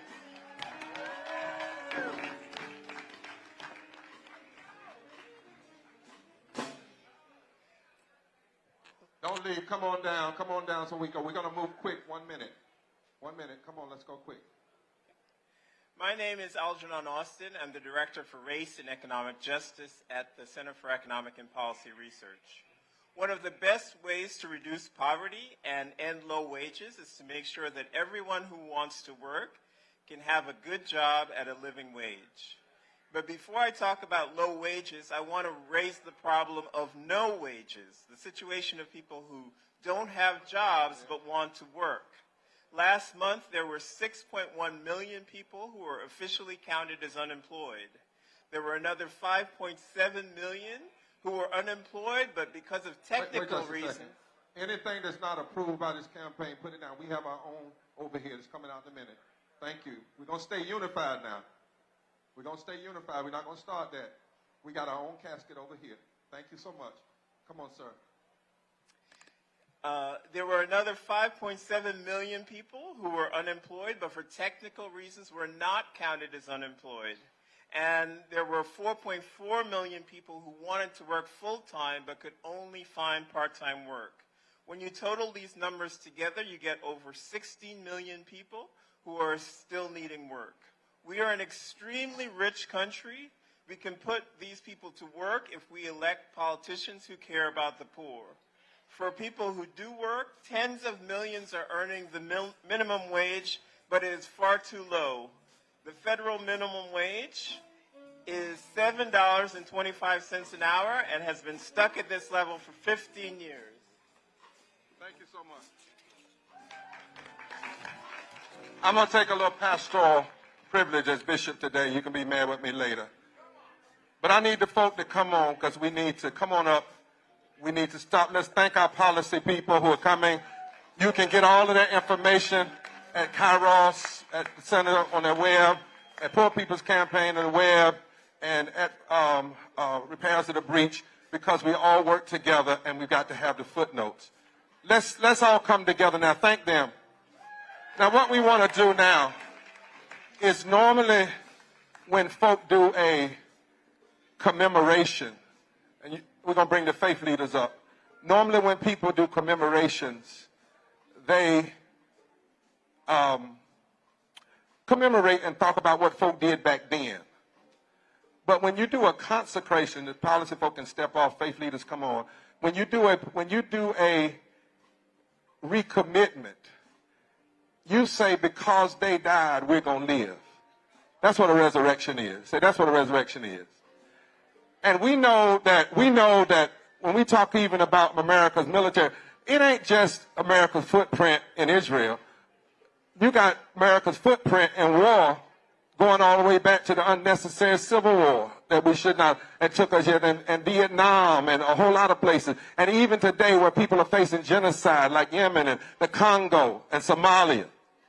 And what our movement is saying is but we got to start here. 295,000 people dying a year from poverty in this country. If you don't care about those deaths and talk about those deaths, how do you have credibility talking about death somewhere else? That's why one of the things Dr. King did, he always said to America, how in the world can you criticize what's going on over there if you're not dealing with what's happening right here? You can't do that. That's immoral inconsistency. And so what we're going to do right now is we've asked something unique. Because I'm really tired of us just fighting one another and acting like somebody's just my enemy because they're white, or somebody's my enemy because they're black, or somebody's my enemy because they're Jewish, somebody's my enemy because they're Muslim, Palestine. And we don't even recognize it. There are some Palestinians that are supportive of Israel and despise Hamas. There are some Israeli Jewish people that are supportive of Palestinians and despise what that regime is doing right now. There are some white people that are bothered by what's happening in the Congo and what's happening in Somalia. And if we're going to go forward, we're going to have to find those of us who want to be human beings. And it doesn't matter who's dead. If they're dead because of violent policy, we will stand against it. So we've asked these clergy to come. And this casket represents, and the reason I didn't want the other two over there, because I wanted us to focus here, this real casket represents the 295,000 people that die in this country. Since we've been here today, 400 people have died from poverty unnecessarily. I've watched Liz at times cry about that. She just break out crying. And if you think about it, it will make you cry. 350,000 people died during COVID so far because they didn't have health care. How can you can't jump over that and be arguing about killing somewhere else. You got to talk about it all. And then we've had over 1,000 people killed on October the 7th, women and children and others. Jewish people, many of them Jewish people who supported Palestine. ruthless killing. Then we've had a response of tens of thousands of people, unnecessary women and children, being killed by Netanyahu and his regime. So today, guess what's going to happen? You're going to have a Jewish sister come up here and speak for Palestinians. Let's do this different. We're going to have a Jewish sister come up here and speak and about against the violence happening to Palestinians. And you have a Palestinian Muslim sister come up here and speak against the violence that's happening to Jewish people. We're going to be a human community. And then you're going to have a Unitarian and a Christian disciple that's going to speak against all this violence and killing that's happening from the Congo to Somalia. And we're going to look at this casket and we're going to say, look at the people. And then Liz and I are going to come and she's going to open by reading our commitment for today. We're reading it with millions of people online still. And then we're going to close with a special song. You didn't want to miss it. So come on. These two sisters, they're going to stand together. One Jewish and one Muslim. Can we welcome them?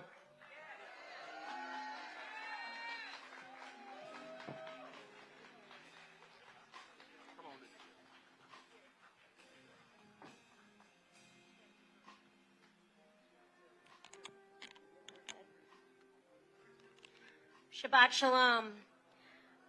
I'm Sheila Katz, CEO of National Council of Jewish Women.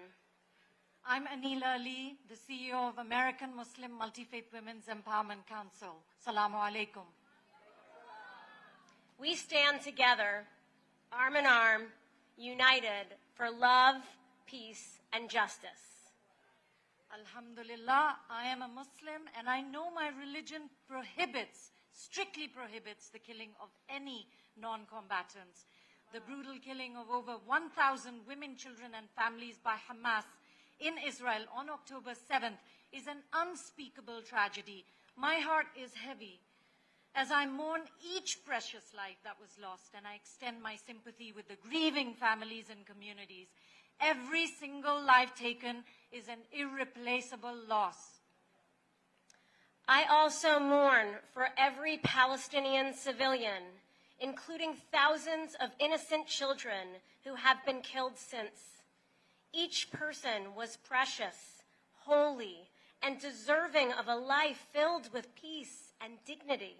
My heart aches for the immense loss and suffering endured by their families and communities. The value of each human life transcends all boundaries.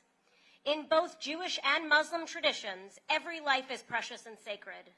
Judaism teaches us, B'Tselem Elohim, that we are all created in the image of the divine.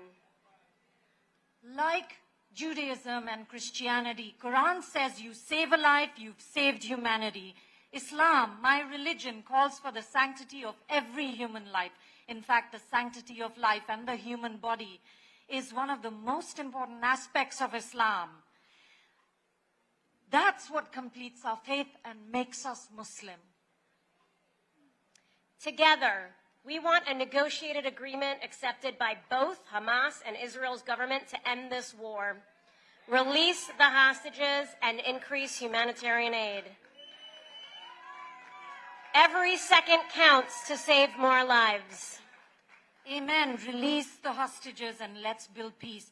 Together, we mourn the impact of poverty across this country.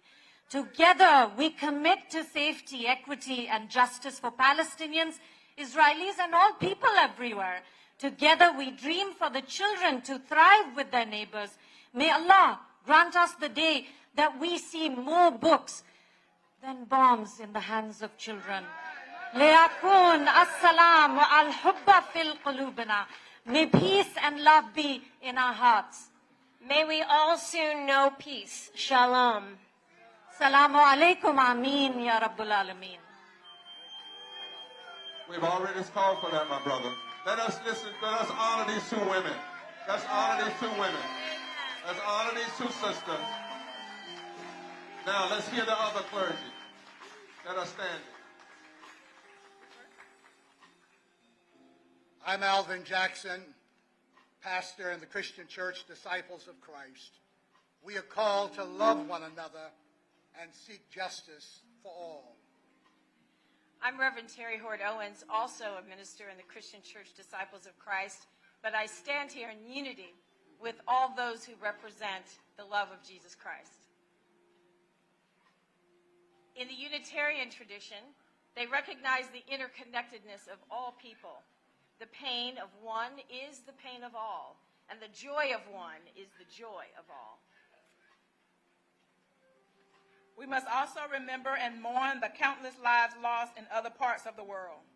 This casket is on stage to remind us of all the beloved people who have lost lives from the conflicts around the world, in Sudan, Yemen, Congo, Somalia, and beyond, and the tens of thousands who have died here from poverty. Each of these individuals was loved, each life was precious and deserving of peace. As we grieve, we must also commit to building a better world with love, compassion, and justice for all. Let us hold the memory of those taken from us in our hearts as we strive to create a world where such tragedies cease. Together, through our unity and dedication to peace, we can make this vision of justice a reality.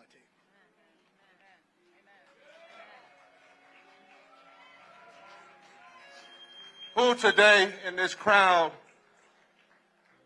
has lost somebody unnecessarily from poverty or from lack of health care? Will you remember them now and commit yourself in their name, their memory?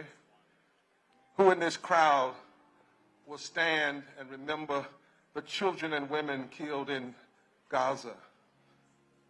Who will remember the children and women killed in Israel? Who will remember the millions genocide in Somalia and Yemen and the Congo?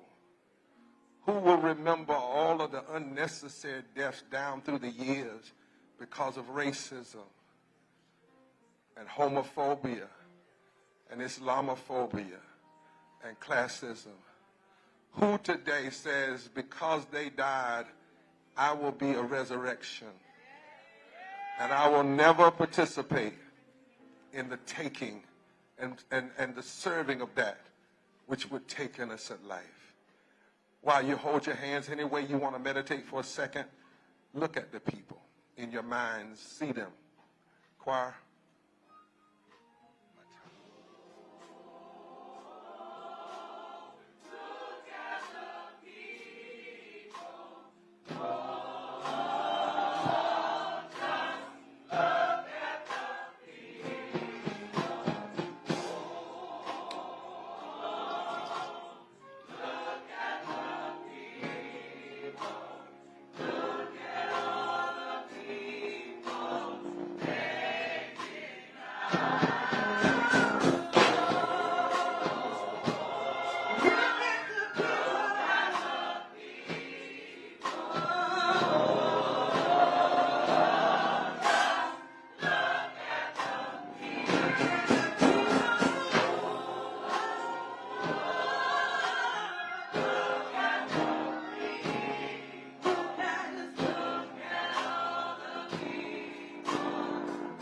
Everybody sing it.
Just take a look at the person beside you and never forget where you were this day.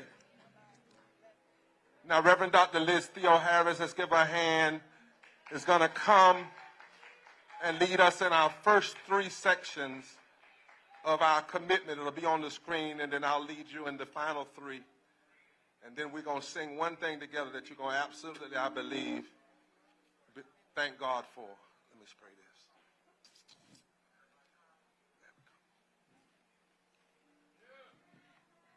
As members of the June 29th, 2004 Poor People and Low-Wage Workers Mass Assembly and Moral March on Washington and to the polls, we pledge to break the silence about poverty, the 4th leading cause of death in America. We are the swing vote. We commit to mobilize and touch 15 million poor and low-wage workers to tell them they have the power to rise and reconstruct our government. We are the swing vote.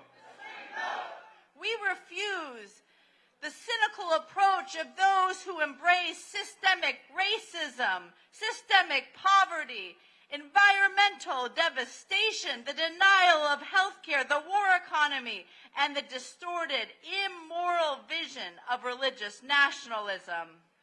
We are the swing vote.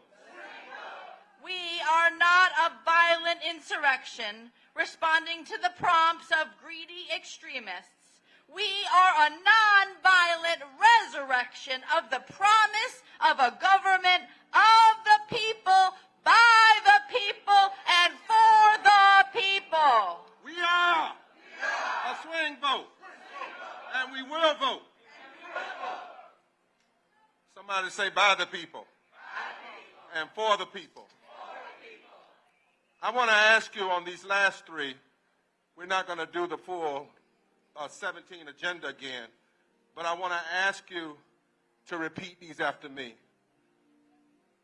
If you're going to help us touch these 15 million, the formula is easy. We need 200 people in 35 states that'll touch 45 people a day for 6 weeks, 6 days a week. That's over 15 million. It's not a heavy lift. And the technology, we got more technology. You know, Harriet Tubman didn't have chat, email. She didn't have Twitter. She didn't have talk, whatever. None of that. She had a made-up mind, moss on the north side of the tree, a north star in the sky, and she got 700 people out of slavery. We can never allow our foreparents to do more with less, and we do less with more. So all over, stand up now wherever you are under the trees. We recognize people that could not stay in the street. We knew that, but there were tens of thousands here across here and millions online. But wherever you are, if you can, muster, stand up if you're able, and repeat after me. We pledge our power, our voices, our votes, our protest, our principles to legislation, litigation, and even nonviolent direct action, agitation when necessary, to ensure that everyone is lifted and the poor are never neglected. Say, we are the swing vote, and we've got power. Power. Power. We commit to waking the sleeping giant all the way up. The sleeping giant of everyday poor and low-wage people who've been silenced far too long by the fake populism of extremists and the compromises of so-called moderates. We are the swing vote, and we've got power. Power. Power. We will rise to the challenge to challenge every candidate for public office, to make clear where they stand on a just, loving, truth-telling agenda rooted in our deepest constitutional values, which are establish justice, provide for the common defense, promote the general welfare, and ensure domestic tranquility. Our deepest moral values. We are one nation and one people. And our deepest religious values. Good news to the poor. Every nation will be judged by how you treat the least of these. When I was hungry, did you feed me? When I was naked, did you clothe me? Prison, did you release me? Sick, did you heal me? When I was an immigrant, a stranger, did you welcome me in?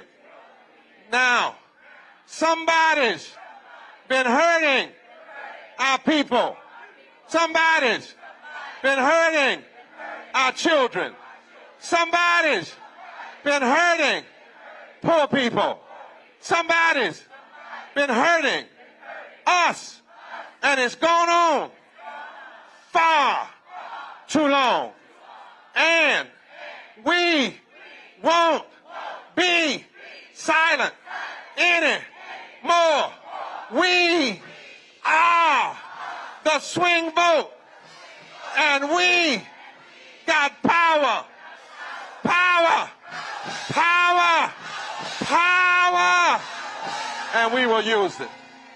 And in remembrance of all those that came before us, we're going to take a song back and bring it forward. We shall overcome. Special rendition today, but not we shall overcome someday. We shall overcome today because we've got power together. We're going to step aside, let the choir sing, and we're going to close when they finish their last note. You may want to put your placards down for a second. You may want to hug somebody. Tell them, I'm glad I'm fighting with you. Not fighting against you, but we're on the same team. Everybody under the tree, wherever you are in the back, I see y'all. You see them, Liz? All back there. All around. Come on, choir.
forevermore. We shall overcome today. I want you to thank all of the staff, people you didn't see on the stage, all of them running around, all of them everywhere. And come out here, Cass. Come out here, Cass. And Roz is not here, but Reverend Cass, who was our behind the scene, working, making sure time was all right, making sure this happened and that. Where is Cass and that team? Tina McIntyre, where are you? Things don't just happen. She probably back there fell out. She was so tired. Cass probably fell out. Where is she? Come on, Cass. Come on, Cass. All the organizers, where are y'all? But I want Cass to come up. You know she's been keeping us up till all the morning. We got to sing We Shall Overcome. She wasn't letting us fail. Where she at? Give her a big hand, Ma.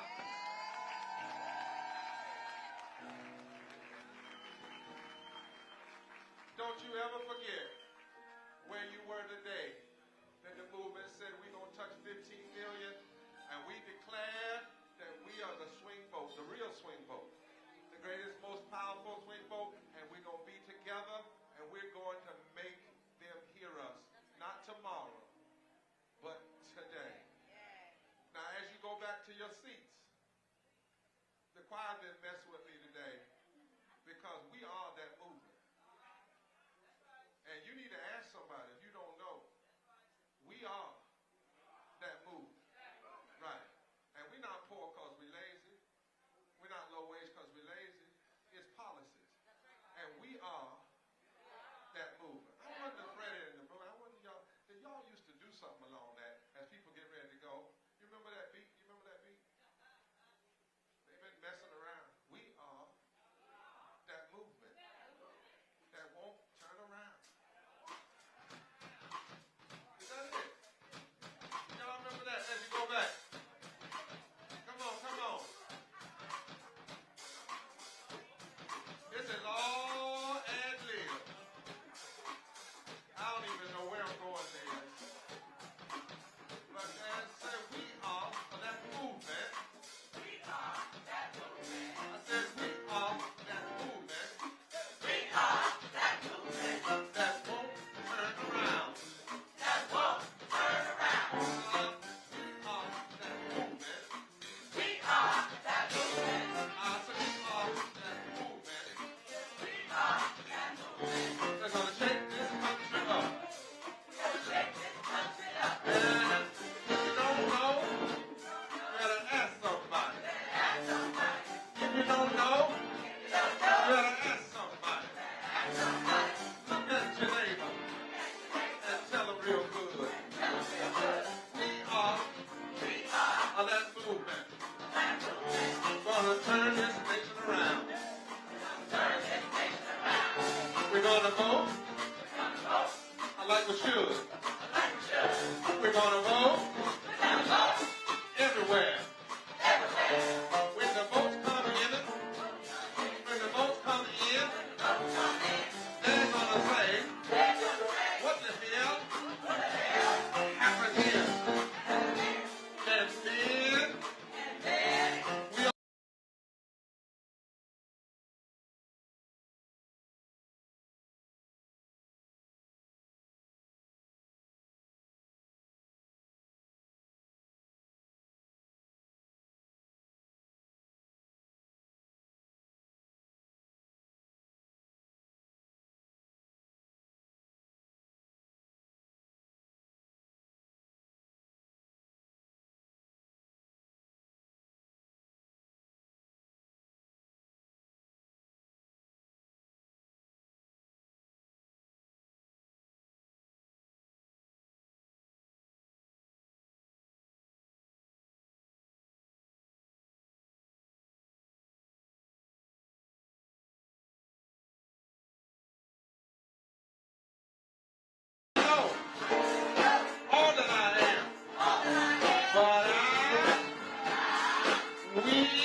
Martin here with Black Start Network. So the Poor People's Campaign, the Mass Assembly has concluded. It started a little after 10 o'clock, so it's after a little after 2 o'clock, so about 4 hours.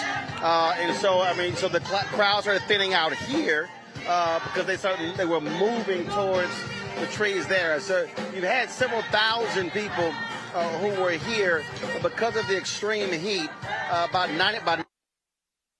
You did packed all along here. People who came out, more than 200 buses. There were some plane loads also flew in from across the country, and so you have folks who are standing up. You got the choir, and look, go and quiet in the nation's capital. As you heard Reverend Dr. William J. Barber, Reverend Liz Theo Harris say, their goal is to be able to impact 15 million voters all across the country. And so leaving here, they're going to be all around the country, but not just in terms of those two. They've been organizing and mobilizing. There are many people here who work with the Poor People's Campaign in Tennessee, in West Virginia, in Mississippi, in Alabama, in Florida, a lot of southern states, but also in Texas, in Idaho, in Iowa, in Illinois, in Indiana. And so all of this has been going on all around the country. And so that's one of the things that you're seeing here. So what they want for people leaving here to now begin to focus on educating and training people all across. When we talk about training, they do a lot of that, really trying to educate people on the reality of what's going on in America and trying to get them to understand the issues and how they are impacted, how poor and low-income folks are working. One of the guys said something on stage that was pretty funny. He asked his mother, he said, "Mama, we're middle class." She says, "No, we're upper poor." And the reality is what we are seeing in this country, we are seeing a lot of people who understand the need to close the wealth gap. When you have the richest people in this country owning majority of the wealth gap has widened in America over the last 2 decades and has gotten worse. And so this effort here is about closing that particular gap. And so we've been focused on this issue, having folks here on our show really being educated, and that's really what this whole thing is all about. And so that's what's going on. So here's the deal. So I'm going to go back. So Reverend Williams, so we're going to go backstage and interview Reverend William Barber. Now, so Elise, go ahead and go back to the stage with the choir. Then I'm going to go interview Reverend William Barber behind stage.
All right, Reverend Barber, just this 4 hours, your thoughts on this day? Well, I knew, first of all, you'd be here. And I think it's something that we had some 200 plus buses. They say millions online. We cross-posted to 60 different sites. And you see the energy out here. You know, it's hard to get people to believe. So you got to start where you start. But to have thousands of people come to D.C., stay 4 hours, commit. You heard we made a commitment. And this is not a joke. We got a plan. And I can tell you that we already have 4,700 activists signed up. We're only 2,200 away from the 7,000 that we need. And we're going to get those to the camera. We're going to get those, and we're going to add those to the group, right? And a lot of them are going to come out of the day. But to see, this is the power block. If you can get black folk, white folk, labor, and religious group, you don't hear these voices on the TV. Here's some other crazy. Look at these, and you had people there that represent thousands of people. One church, 800,000, another one, 500. The National Council of Churches, 100,000 congregations. We hold this together and we work. We got to work it now. This is the beginning. We got to work it. It could be something that they won't know it happened until election day. Well, and one of the points, I mean, listen, we are there. There was no media here. And so what happens is they always talking about the process, but never talking about the people who are impacted. Yeah, if we were out here tearing stuff up, we'd be here. Now, C-SPAN said they were going to run it again, but we knew you'd be here. We knew that there were 3 radio stations here. That's why we had our own media. But the shamefulness, we're taping. We're live. Yeah. We're live. But the shamefulness is that if we were out here breaking windows, you know, we had as many people out here that they had on January 6th, but we weren't tearing stuff up. What we're talking about tearing down is injustice. And you look at this, they're talking about coming together. We had a Muslim and a Palestinian and a Jewish folk on the same stage. The Jewish person talking up for the Palestinian. Where have you seen that? You know, so all I know to do is do what God says, be faithful and keep on. Because I know that even when other folk, welfare right workers, Martin, people didn't recognize what they were doing sometimes after the fact. But you know what we're doing, and we're going to keep on, and we're going to move these votes, and we're going to do it. But I tell you what, whatever party then, y'all hear me well, don't make folk out to be a liar, because if you don't speak to these folks' issues, we can call them all day long. They're not going to move. That the number one reason poor, low wealth folk are not voting. When they do vote, they tend to vote progressive. The numbers bear it out. But they don't, because nobody talks about the kitchen table issue. Not about what you've done or what you tried to do, but what you're going to do if you get the reins of power. That's right. And my 92-year-old mama's here, and she sang and said it was all right. Oh, I saw her. So that's good. I'm good. Yes, sir. I appreciate it. I appreciate it. Good to see you, darling. Absolutely. Good seeing you. All right. All right, folks. So that's Reverend Dr. William J. Barber. He's headed out, so we're going to do this here. Let's toss it back to the choir on the stage. Now I'm making my way back over to our main area.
All right, folks. Again, we've been here for the last 4 hours.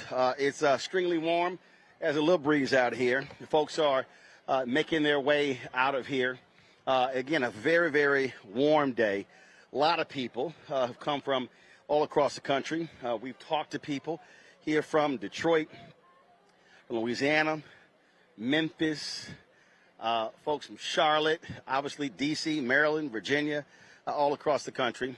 And so one of the things that we talk a lot about on my show, Reverend Barber talked about, is something that we need to have to remember. That is, you have to organize and mobilize. So it is June 29th. A lot of people are talking about the debate, the performances. The reality is that was one debate, one night. But the issues still matter. The issues still matter in terms of what is going to be addressed. And so as you heard Reverend Barber say, if the candidates are not speaking to the issues of low income and poor people, then they're not going to turn out and vote. And so for all of you who are watching, all of you who are listening, you need to understand this, and this is critically important. You can make the difference. When I say the elections is about the margins, state elections, local elections, congressional races, the presidential race in 2020 and 2016 was about the margins. And so our power, if maximized, can actually be the difference. We saw what happened in Louisiana. We don't vote. And you get a crazy MAGA governor like Jeff Landry. We've seen what happened when we don't turn out, and then you see Republicans controlling state legislatures all across the South. And so this is the moment for black voters, for young white voters, for Latino voters, for low-income folk, for the poor, to understand you actually can make the difference. And when you use your power, the election is the end of one process and the beginning of another. We then have to stay mobilized and stay organized to then put the pressure on those same politicians to do what they promised they were actually going to do. And so over the next 4 months, we're going to continue to be involved in broadcasting various events with the Poor People's Campaign. We're going to be traveling around this country, doing shows. In July 18th, we're going to be in Atlanta with union workers who are trying to mobilize and organize at Delta Airlines. We're going to be broadcasting from other places. I got called this morning. Folks want us to broadcast in different places in Virginia because you've got a U.S. Senate race in Virginia. I'm hearing the same thing in Ohio. You got a critical governor's race. You got a crazy MAGA governor, a black guy, Mark Robinson, running in North Carolina. And so there's so many races beyond the presidential race. And so what I need all of our folks to understand is we have to be using our power and maximizing our power to the best of our abilities. And so we're going to do that. As y'all see, just give me a shot over here. I want y'all to see this physically. Just give me a shot. Y'all look right here. That camera right there is for the Poor People's Campaign. There was no media here. There was a local station that was down here, but this is the media riser. We're the only people here. What does that tell you about the media in this country? What does that tell you about what media claim they care about? And so on this riser right here, there's nothing. We're the only folks up here. There's nobody. We literally got half of this riser. No CNN, no MSNBC, okay? Nobody. They're not here. And so I need our people to understand why this network matters, because we have to speak to the issues that matter to our people as well. And so all of that is important. And so when I talk about support the work that we do, I appreciate the fact that Reverend Barber and the Poor People's Campaign, they support our work. Black Voters Matter supports our work. National Coalition on Black Civic Participation, they support our work. And so we need your support as well. And so, again, you can join our Bring the Funk fan club. So you're checking money order to P.O. Box 57196, Washington, D.C., 2003 7-0196. Cash App is $RM Unfiltered. PayPal is R Martin Unfiltered. Venmo is RM Unfiltered. Zelle, Roland at RolandSMartin.com, Roland at RolandMartinUnfiltered.com. There was a woman down here from Alabama. She saw me and she says, hey, I need to get your Cash App. She says, look, I got a few pennies. And she literally handed me her phone, pulled up our Cash App, and she gave us $20. And she said, I got to support the work that you do. And that happens all the time, folks. And so when you support, it actually makes a difference, because we cannot hope other media shows up and understand the issues. And so we have to do it ourselves. And so that's why we're here. And so we had a great team out here broadcasting, setting up all morning. And so we're going to be doing this all across the country. And so trust me, y'all want to stay tuned. You want to subscribe to our YouTube channel. You want to download the Black Star Network app. Our app is available on Apple phone, Android phone, Apple TV, Android TV, Roku, Amazon Fire TV, Xbox One, Samsung Smart TV. So you can see our network app on all of those platforms. You can catch us. You can go straight to the Black Star Network app.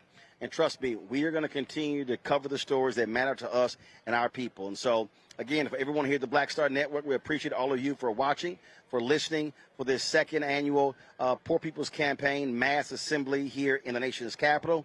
And so, tomorrow's a day of rest, and then we're back to work on Monday. Until then, y'all take care. Holla!